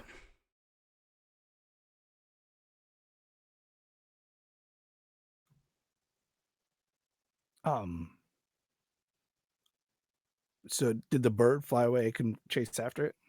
You can chase after it. It's just it's pulling away right now. It's on the ass end of its attack. Yeah, I'd like to try to shoot it with my new arrow. Oh yeah. Let's do this. It's really fast, so I'm gonna use my haste to try to catch up with it.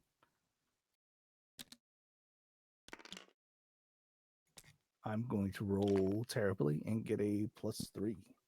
I rolled terribly. So terribly. I got 3 minuses on my roll, which means that I got a 1. So that's 2. So now there's an arrow in its back. Sure. Yep. Okay. Um, How's that go? You want to uh, describe it? Yep. So I have a broken arrow that has 2 halves. I shot the front half of it, and there's a huge dreamlike coil between the two of them. I then think to myself, and I want this arrow to be whole again, and I am now standing on the back of the bird.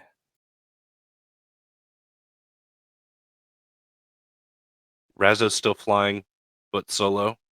Yep. Razzo is coming after us, and I'm on the back of a bird. That's fucking awesome. Ah! It fucking caws out like a falcon, but I can't do that high pitched shit. Anybody got bird noise? Oh, caw. Tookie tookie. Oh, nice. That's a good one. All right, so you've done some damage. You're sitting on the back of this warbird. You had a sweet ass attack. Who do you want to go next? Mr. Thomas, Mr. and Mr. Malcolm. There's too many Oh. M's in there. I want me to go again. Yeah. So we were going full tilt when this thing stopped us, right? Yeah, and basically it stopped this. Stopped you dead in your tracks. Right. So I assume I may have some momentum from that. Okay, yeah, you want to do that? Yeah. So 2 things. I'm going to command Nasher with his new signature command. It's just he bites him in the dick. As I launch forward and try to do a somersault and hit this thing square in the head with the momentum. Okay.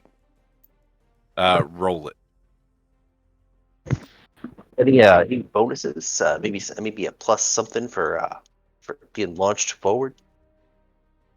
Well, you still got your +2 for your size, All right. so definitely add that. That's good. That's real good. All right, don't tell me yet, because I'm going to oppose it.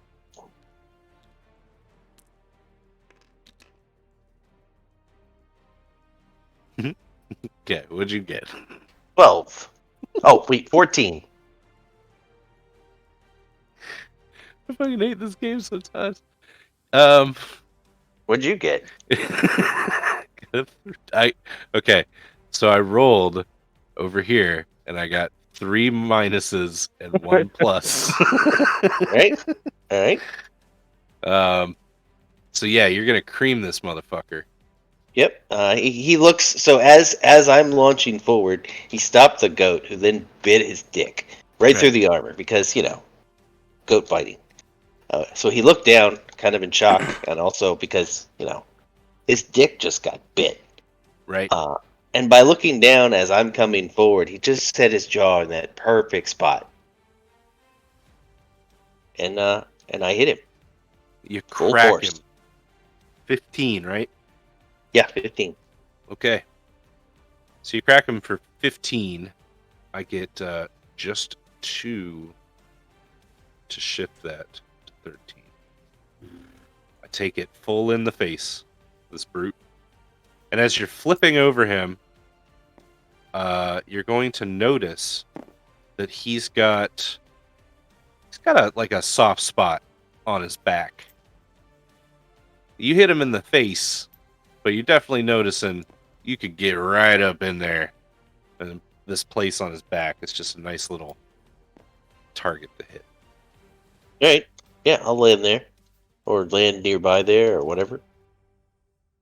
Who do you want to go next? It's end of the round, right?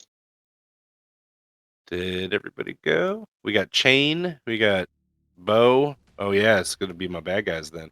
Hmm. Which bad guy do you want to go first? They I all want to they all see. have to go. Yeah, I'm going to see one get dragged around. So I'll pick that one. Hopefully, right. he's still in the chain at the end of the round because I already have a pretty good idea what I want to do.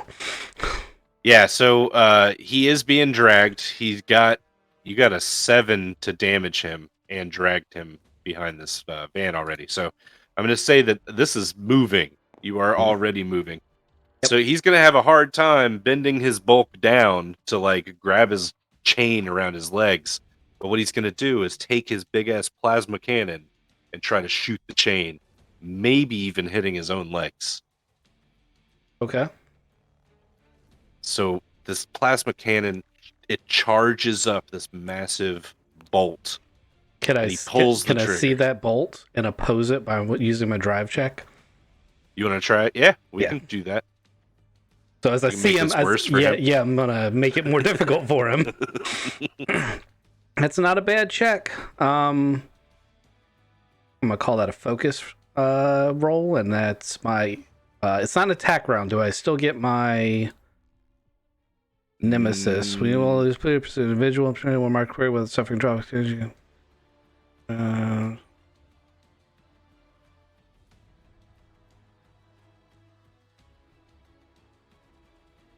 Why not? When you Go get, ahead and add it in. yeah, it looks like that's what the rule says too. I was just reading my character sheet. So that gives me a +4 on top of my roll, which is already a +5. So it's a +9 to oppose him. I only got a 5, so he does not get out of this chain. He is still going to be dragged at the top of your turn. Mhm. So that is Blue Brute. Orange Brute. He just got hit in the fucking head. He got his dick bit. He's going to Nash down on Nasher. He's getting his dick bit, so He you is- might want to remember if he hits. If someone has your dick in their mouth, you don't want to hit them in the head. But he That's did true. have his bell rung, so I'm not sure he's thinking clearly. All right, so he charges up his plasma cannon thing and pulls the trigger at Nasher's head. And Blows his own dick off. he only gets a 4. I have no idea what Nasher would oppose that with, but horse maybe. You want to just take it in the skull with force, or do you want to like haste him out of the way? Just lean back and stretch. Get Flare then. shot with the plasma cannon. I have no idea what his scores are, so I'm gonna roll a -1. Okay. I assume he's got a stat. I don't know what it would be. Yeah. If Let's it say- used mine, I would have a 4. If you used yours, you'd have a 4. Mhm. I was gonna give him a 3 in it. All right. That's okay though, because I only got a 4. So he just gets shot in the face, but for 1. We're just gonna give him a 1 stress. Brute shot him in the face. No big deal. All right. I feel like that would still affect his dick. Yeah, it probably got pretty hot. That's assuming these things have dicks. I mean, they did at one point. I'm My not gonna goat spoil is anything. chewing on something. Yeah. All right, so Warbird with Thomas O'Malley on its back. It tries to do what birds do, and it's going to try to shake him. So it's going to use his haste roll to try to basically make you fall off, even though you're stuck in there good. Got a 6. I'm going to pose that with my haste roll to keep balance right perfectly in the middle of its wings. Bring it. I got a 3.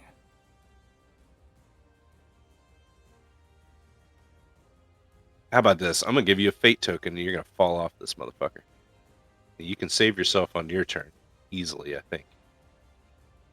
You want to go for that? Yeah. Cool. I'm going to give you this. Oh, shit. There it is. And you're going to start falling. The warbird's going to pull away. All right. That's my 3. Slumberjack is still helping you out. And Nasher. Oh, what do you want Razzo to do? Try to catch me. Cool. I love it. All right. That's probably just going to happen on your turn then. So you can start planning other things. Which it's the top of the round. So do you want to go? Yeah. I started falling, so in midair I turned over, and I now see the underbelly of this bird. I'm gonna try to take a shot, like right in its throat area. Love it. I'm gonna focus on this one. Make it a good shot. That's a +5. Fucking right. It's gonna just take it. I wasn't thinking about that. All right. Who do you want to go next? Let's have Redicus go. So Vroom, vroom, vroom. Redicus has pulled the Rumpo back onto the highway, and he sets the cruise control. Now, he is going the wrong way down this highway, I'd like to point out. Yeah. He sets the cruise control and says, Slumberjack, take the wheel. Then he immediately abandons the driver's seat, runs through the middle of the back, and jumps off the back of the van. And basically just fires and ignites his blade and tries to use his gun and his blade to drive this thing even further into the ground. All right. So just a cool note. You're like, Slumberjack, take the wheel. Slumberjack turns into a flock of moths to rush up into the driver's seat and then solidifies again as Slumberjack and fucking takes the wheel.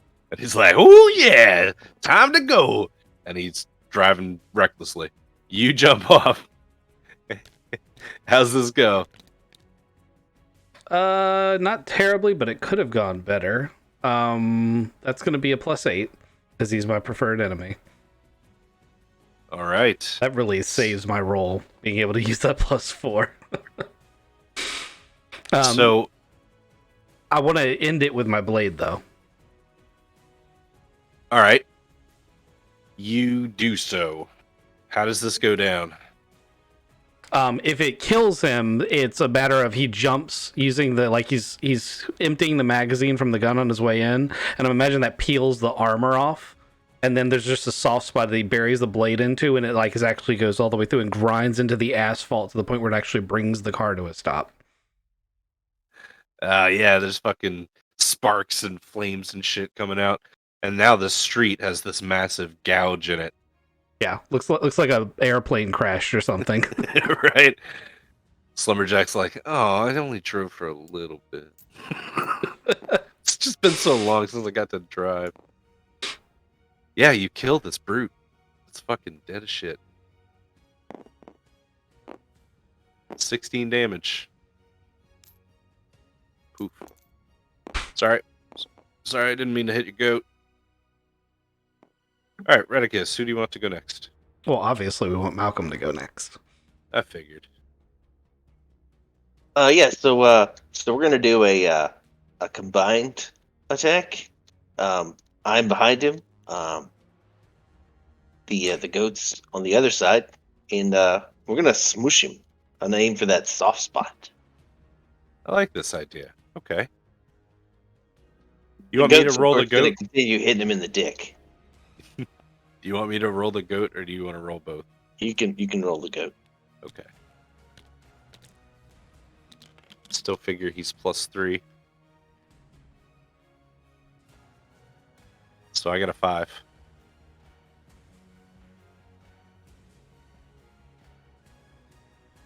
$11. Oh wait, I'm big, right? Yeah. And I've got that soft spot. Yeah, you know about a soft spot. So what's that bonus? That's another 2. So it's +4. Yeah. I got 15. All right, so that's enough to kill it. It already had 13. So how's this go down? I hit him. So the goat hits him, and then I hit him and hammer him down through the goat, or the goat through him. Anyway, the goat's got his head sticking out of the hole now, just munching away. Bah. on what I assume is some kind of gnarly dick. Yeah. Okay.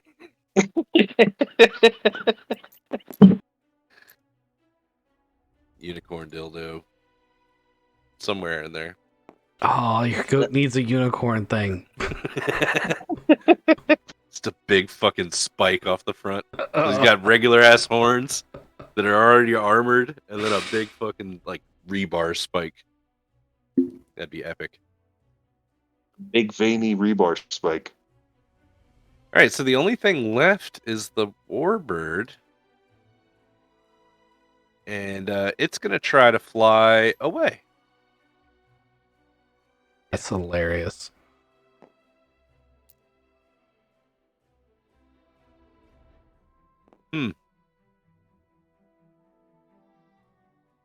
I'll give you each a fate token if you let it go. No. If you guys want to chase it, Yeah, it's your turn. I'm gonna be flying after it and trying to make the biggest cooked turkey ever. So you're just gonna hit it with lightning. Yes. All right, bruise up a storm. Give me your lightning roll.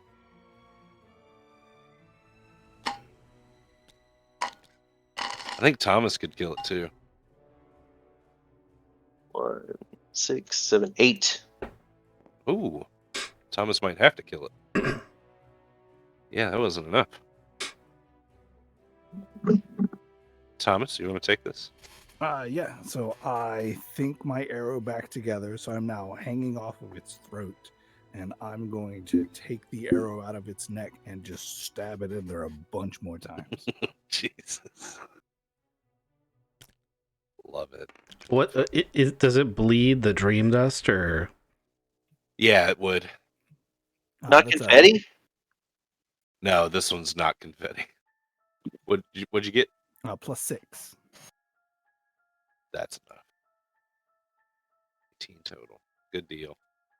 All right, so it drops out of the air, bleeding, dream dust, Smoking. and it's smoking, a little bit charred. It's falling to the earth in a spiral, and yeah, it's gonna hit the ground. You're still on this thing. What action do you want to take now? I would like to shoot my arrow into the ground and then jump back together, just on the ground. All right. He's a freaking blink stalker now. Thomas fucking blinks down onto the ground, and you guys have cleared this area of enemies for now. What would you like to do next? Does the warbird taste like chicken? It's made of tattered cloth, so not really. No, not chicken. So the goat's enjoying it. Yeah. Yeah, I'll let the goat eat the warbird. Okay. That seems fair.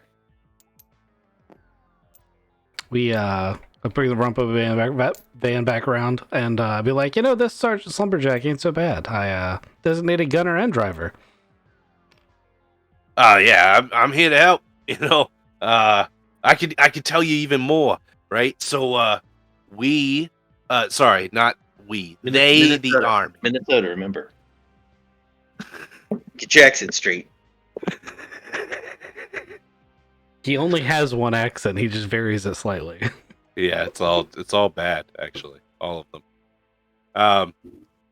Minnesota, Midwestern, eh? That sounds Nope. more Canadian than me. Yep, can't do it. Anyway, put him on the spot. Ruined it. look, I know of some stuff. There's a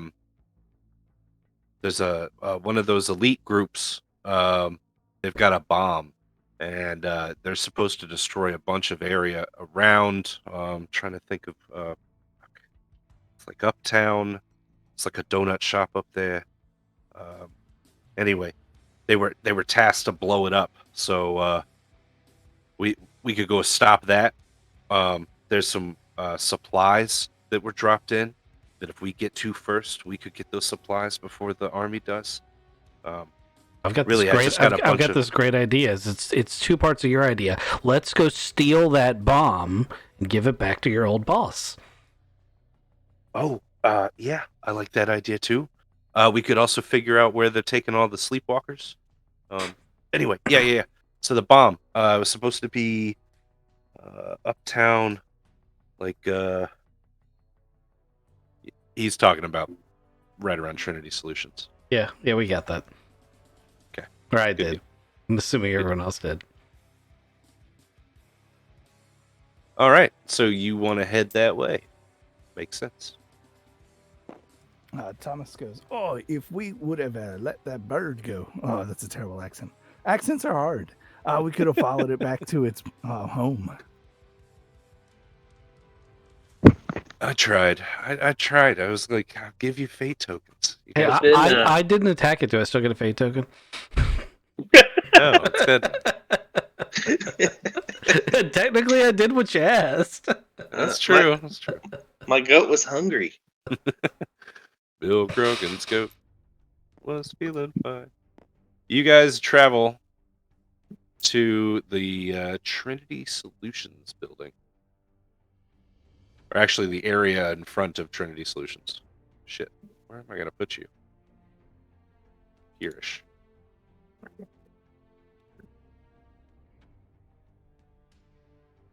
I can just delete this. Cool.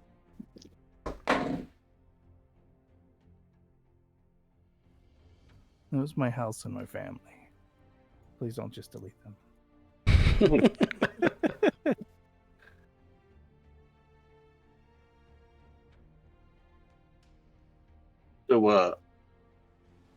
So Thomas is Green Arrow now. Green Arrow can't teleport. And Green There. Arrow is mean and likes to kill people. I guess Thomas doesn't. I was about to say, you've killed people, Thomas. Technically, Green Arrow doesn't kill people. He did the first season. I mean, first off, that's the TV show, which doesn't count. Oh, is that the rules now? Well, I mean, they stretched the rules. They changed them. And this is Malcolm talking, so Yeah, comic accurate. I actually totally feel you there, but you know. That's why I'm a giant sized Thor ripoff riding a giant dick-eating goat. Yeah. Comic I don't accurate. have a punch arrow or a net arrow. I got one I mean, arrow. we could talk to Harold. No, He could probably make this. we need to redo your art yet again. You need to be like have DT clothes in one of their sights, but it's a bow. That's what you do. You're Blink DT. Can I go invisible? Yeah, you understand that, and I understand that, but no one else here does. Yep, no idea what you guys are talking about. Sounds crazy. Dude, being able to cloak would be awesome. None of us can do that yet. That would be pretty cool. Kind of like a Yeah. dream power. As cool as riding a rainbow farting giant goat, though. I guess it's subjective. Would we have really gone inside here, or would we have gone to the street in front? I thought you said it was in the same block, but it was a different area. Yeah, so I'm thinking about this. The Slumberjack would have told you guys that it was your building being targeted by the bomb. You guys get here, and there hasn't been anybody here yet. Ooh, So Slumberjack's like, I don't think they've hit it yet, obviously. is everyone awake? So you come in here, and Hopper is awake. There's no power in this first room, and Trump is here with him. And Hopper's like, shit went crazy. I took just a little bit of cocaine, and things went nuts. Have you guys real?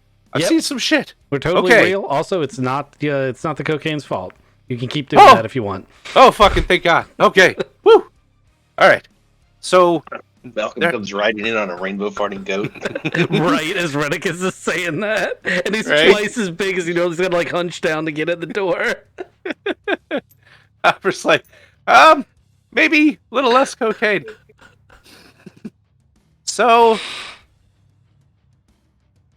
Harold's gone. I've been looking for him. He's not here anymore. The door to need stuff is gone. When all this happened, I had like a vision. We're in a bubble inside of a bubble inside of a bubble. I don't think Harold could have made it through the bubbles. Yeah, Hopper, we're in a dream. It's fine. Is anyone else here? No, I haven't seen the girls.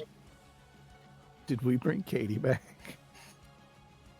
Was he carrying her the whole time? It's on the back of the goat. Well, then she probably wakes up when she comes in here. Yeah, she's just on the back. She's just on the back of the goat like a saddlebag. I forgot about her, but I did put her there. Goodness. Why? Hold on. Not to just contradict you, but why would she be awake when she came in here? I'm assuming that it's the effect that Trumpet has. Oh, okay. I'm digging that. We can do that. That's why I figured Hopper was awake. Hopper's awake because he's not human. Ah, okay. Zodza was awake because she's not human. Okay, well, I'm sticking to my story, Trump. Yeah, I like it. No, that's perfect. Okay, so yes, Katie Holmes. She wakes up when she gets around Trump.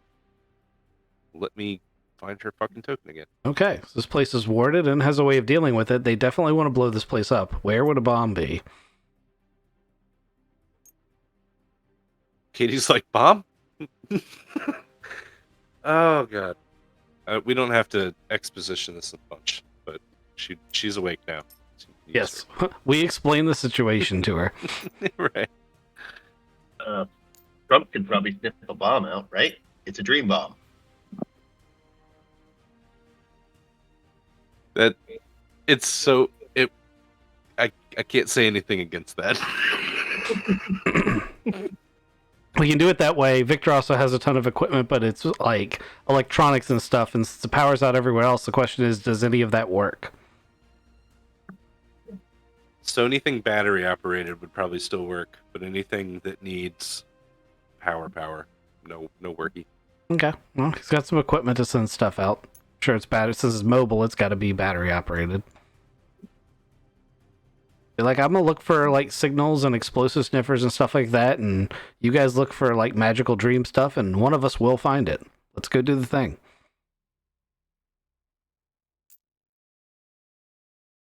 I mean, could they even get inside this warded place? They couldn't get inside my house. Yeah, if they set a bomb that blows the whole block, Thomas, it's not gonna matter. All right. So we're not looking for it inside here. We think it's outside here. That would be my guess. Yes. Yeah, that's Slumberjack's like 100%. That's yeah, that makes sense. Now, if you were running this operation, Slumberjack, where would you put the bomb?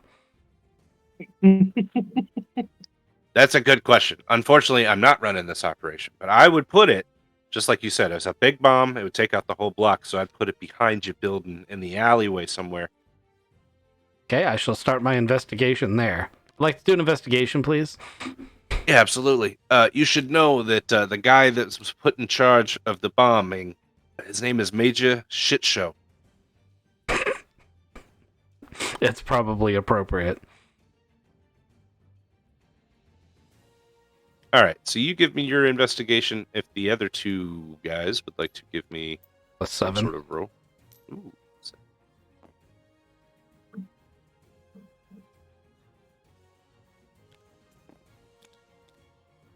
I'm gonna take Trump with me. Okay. Where are you going? Is there a strip club nearby? Purgatory was all the way down, way down. You'd have to go a bunch of dream bubbles away. Nothing on our block. No, you guys were in hoity-toity neighborhood. You guys Right. do have Dr. Donuts. You do have to question your priorities, though. No. I was thinking like, what would be the worst place to put it that would make 0 sense? Is there an orphanage on this street? No. Yep. I'm gonna open the manhole and like try to use magical eyeness to scan the sewers for a bomb. Ooh, sewers. I like that. You can look in the sewers. I got a 1. Wait a minute. Does your character now have the third eye sight thing? I haven't finished rolling all of that out, but I would like that. Yes. I don't see why not. You had it before. It's not like I'm taking gifts from you. I didn't know he had it before. He had like Yeah, a he had it mithril. Yeah, mithril. Yeah, but that was a grant. that was a mithril like telling him things. That's a whole different thing than there's some very specific Dresden lore about the site. That's why I was asking. I'm sure David knows what I'm getting at. Let's see. It's a reason my character doesn't just automatically default to that anytime there's an investigation. He might see things that he doesn't want to see. Yes. All right, so yeah, you look into the sewers. You don't seem to find the bomb down there. Me and Trump and the goat are going to Dr. Donuts. Oh, okay. Where does my investigation lead me? Yeah, so you're 7. You're gonna find this bomb. It has been. So I meet Malcolm in front of Dr. Donuts. That where we wanted to be. That's where I was. I really didn't think it was there. It's your GM, it's your call, but yeah, that's where I think it probably is. Yeah, Dr. Donuts makes sense. It's 3 doors down from you guys. It's got people in it. There are sleepwalkers like standing in line waiting for their donut, and there's even a sleepwalker in the back, like barely shuffling through the kitchen. But like that's all he's doing is shuffling left. Oh and man, I thought you were gonna say there's like a overflow pile of donuts. He was just making donuts. right. So yeah, you guys walk in, and back in the back room. Well, it's actually the kitchen area where the guy's just shuffling back and forth. There's this. It's a bomb, but it's made out of like dream material. So we're gonna use this C4 picture here just to represent it. Yeah. But like all of you are seeing it just a little bit different. I'm gonna eat a donut. Okay. There's donuts here. So this bomb has been planted here, and you guys don't see anything immediately around the bomb, but it's been stickied to like a shelf, and it's got a countdown timer on it. The timer is in a Voynich language, so Thomas can read it, and it's like, let's say 45 seconds. Only That Thomas says knows. 45 seconds. There we go. Put that donut down. We got to disarm this. I tell you all, I got this. I'm gonna Oh, go wait. grab it. Wait. As you say, I've got this, and you go to grab it, materializing out of the thin air around you is one of these elites that was like cloaked. Oh man, it's just like Halo. You And go it give the fucking- Covenant back their bomb. I'm gonna spray all 150 rounds into this guy's face. Yeah, so he grabs he does a really stupid move and he grabs Malcolm. And he's like, "Not today." All right. 45 seconds. Yeah. Well, technically, I wasn't actually going to do anything with the bomb. The goat was going to eat it because it saw you guys eating donuts and it felt left out. I've already texted Matt before we said anything. I think your goat would die. I don't think he would. It's a dream bomb, and he's a dream goat. He probably just fart. I ate monster dick today. You ate monster. I mean, the goat ate monster dick today. I mean, he had to get that truck somehow.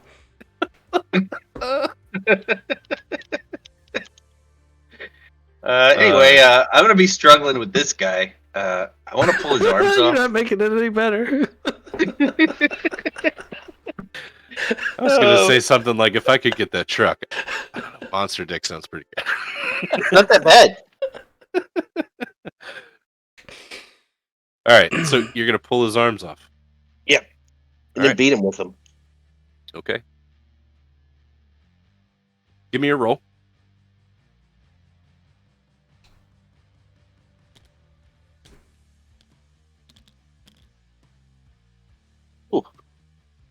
That is a 10 without any bonuses. You pull his arms off. Yeah. Proceed to beat him with them. That's right. The freezer door in the kitchen area bursts open, and two of these grunts, they have two plasma grenades, one in each hand, and they ignite them, and they run out, and they're like, For the army! Can I have a turn now? I got nunchucks now. sorry, Hey, what was your total damage for the arms pulling off? 10. 10. Okay. +2 if I'm still big. Oh, I assume, yeah, you're still big. So 12. Okay, good deal.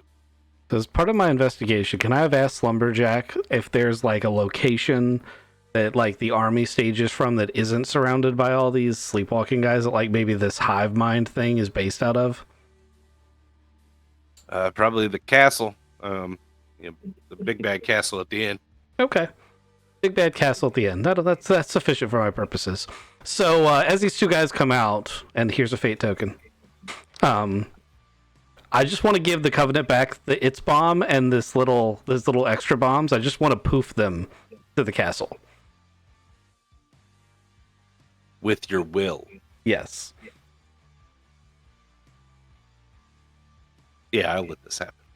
This happens. But it has to be with a with one of those messenger pigeons. You can tell the grunts something. They've got 6 seconds. Anybody want to say anything to the grunts? Nah, I just wanted to say I was giving the Covenant back their bomb. That's all I wanted to say. I'm super happy. Hasta la vista, baby. All right. So yeah, they poof. It's this. So you haven't really. You've done the machine gun before, right? And you felt that. Mhm. You felt the connection to this dream and making something lucid happen. But just now, with this teleportation, you feel like you've made that connection with the guy you stole the power from. This is innate dream magic that you've just used against him. Oh god, I His hope it own just magic. appeared in his lap. It appeared at his castle and just did massive amounts of damage. Unfortunately, you'll never know. Sure we will. We got to find out that our princess is in another castle. That's true too. So Slumberjack's like, oh, I definitely picked the right side. That motherfucker's going down. He does a little dance. You still have an armless elite here. What are you gonna do with him? It's Thomas's turn. I ask him if he needs a hand. It's Thomas's turn. It's Thomas's turn. We both got to go. I can still ask him if he needs a hand. I was interested in him being invisible, but I don't think this is the time to do this. I've got a arrow, and he has no way of defending himself. I'm going to just start giving him an autopsy. While he's still alive. Gonna just trip him, push him backwards, so now he's laying flat down on the table, and I'm going to start humming to myself, making the incision in the sternum, and just rip his chest straight open. Oh, I'm gonna ask Thomas if he needs a hand. And then I'm gonna be like, then- guys, sometimes you ever wonder if maybe we're not the good guys? I offer Thomas 2 hands. Yeah, you use those hands to help pull back his rib cage, please. Yeah. I put the hands in there and just rip his rib cage off. All right. So underneath the hard exoskeleton armor, through some layers of weird tissue, is a very familiar cavity, a chest cavity, just like in a human. The organs are just like in a human. And you realize that this is a suit that a human was in. Like, changed, obviously, but just killed a man. Gonna turn him over, find the zipper. No, it's not like that. Oh well, it was worth a shot. Yeah. Like, ritualistic magic has encased a human body in this nightmare. But don't worry, Craven, because when we play Delta Green, the MIB zipper thing is going to happen. Oh, yeah, 100%. Can I peel it away and see the guy's face? See if he looks like somebody we know. Was this something? Oh man, I guess we can. Can I actually do an autopsy now? Yeah, 100%. You already Dr. started. Donut. He died of his arms getting ripped off. It's pretty easy to know what killed him. Ooh, Might have speaking died of from donuts, the chest incision. Yeah. Yeah. We're gonna get some donuts. Okay. You guys get some donuts. Give Nasher some donuts because he's been eating terrible things today. So, long story short, this is, somebody that you probably recognize from the neighborhood. So it's not Dr. Donut though. No. That's good. I like that guy. His powdered sugar donuts are amazing. Hoppers on them all the time. All right, so you do this. Half the city is. Right. Do this autopsy. You've given the Covenant back their bomb.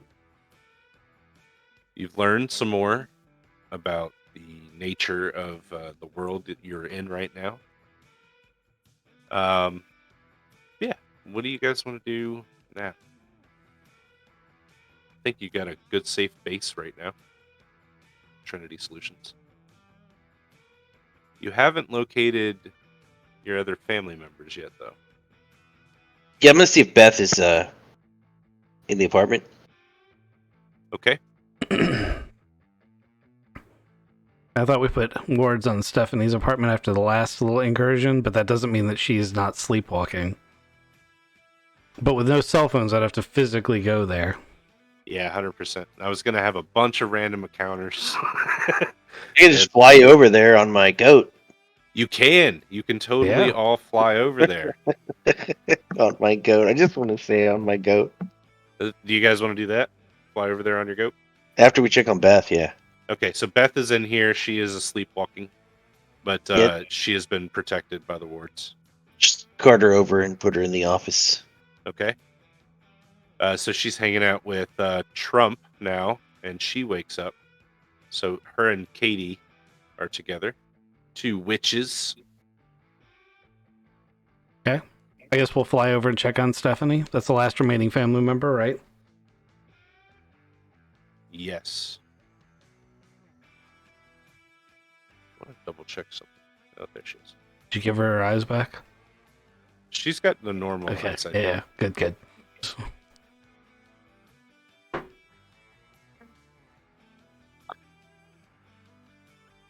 Where the fuck did I keep Beth?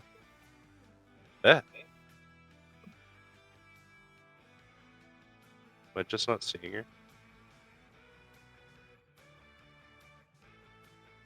Thought she was over here. She used to be. She in the front. Oh, there she is. Thank you. That's an old token. That's a tiny unlocked one. Yeah, we need to put her up with the family members Yeah. and their personal relationships.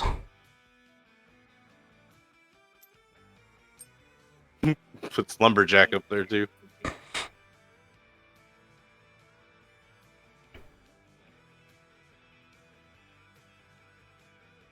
So some other assumptions you guys could make is anybody that's non-human didn't get hit with sleepwalking. So you got to figure that there are, like, the Maulers are still in the city. I bet they're having a blast. Black Diamond still in the city. But you guys are flying in the goat. On the goat, Yeah, on the goat. You don't want to fly in the goat Right. Over to Stephanie's. with monster dicks in there.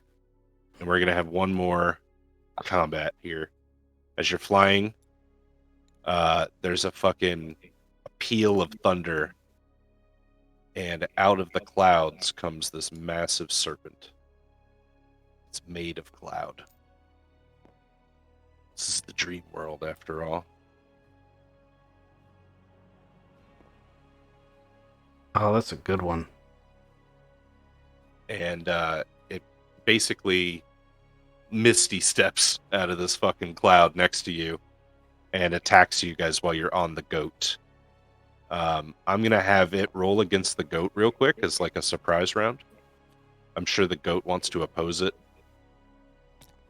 but only the goat will get to oppose this surprise.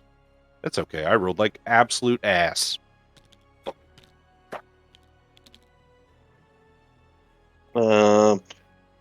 What's his bonus? A +3? Yes, he is a 3. He got a 4. Oh, that's nice, dude. I got a 3. So this Goat sky just serpent, invades him. yeah, it just gets completely juked by Nasher. You guys all hold on well, and you're good. But you've got this fucking dragon thing coming after you. I loop my feet into the harness or whatever, and I just pull out the machine gun, and I am now a turret. Let's have you go first. Okay.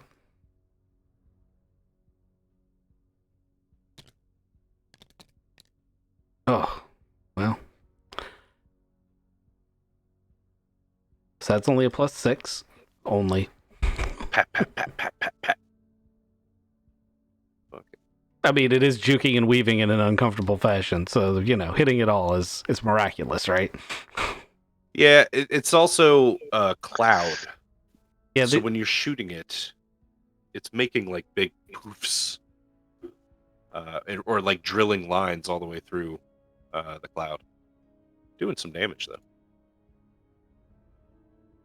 Who do you want to go now? Hey, Malcolm, do some of that pilot shit. Pilot shit? Yeah. I was gonna. It's a cloud, right? Kinda. I mean, it's a dream. Is weird. What do you want to do? Well, it's a cloud, and clouds are related to storms, and I control storms. So I'm gonna control it. You want to give me a fate token? Yeah. Give me a fate token.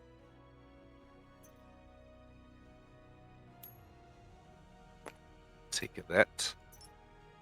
The weird thing is when you're like, hey, I'm gonna control this, is the word control in Voynich language comes to your mind. And you realize that this thing is a gate guardian. It's supposed to be guarding a dream gate. They're literal gates that separate bad dreams from good dreams. Mhm. This thing is like a super powerful motherfucking dream never creature. And it's here trying to attack you. And you're like, you're mine now. It stops attacking. How do we fix this? You must defeat him. Kill him, and this will end. Oh, done. All right. You want to help? Why did you attack us? You being controlled? I must do what the master tells me to. Right. So we take him out. We're all good. Yeah, pretty much. All right. Okay, done. All right. You want to come along, or? I mean, I got a goat, but I mean a dragon. I should be at my gate. All right. Well, you go back to the gate and guard it then. Yes. All right. If I just free you, if I tell you to be free, that'll work. That'll fix it. It just turns around and flies away. Thumbs up. Thumbs up. Good talk. Good talk.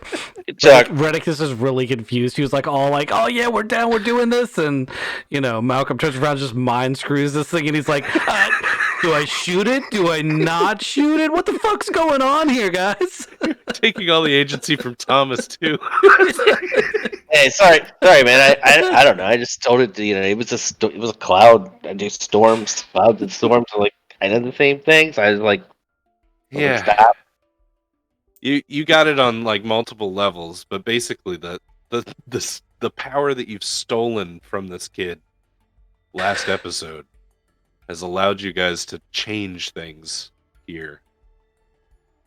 So you feel like a connection to this dream. You are lucid dreaming and can change things around you.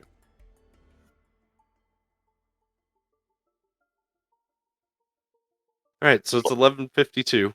You've defeated my Sky Serpent. You guys have traveled to Stephanie Campos's very swanky, nice house. She's a very wealthy woman, successful businesswoman, right? Yeah. And her warded house has kept her safe, but she is sleepwalking inside.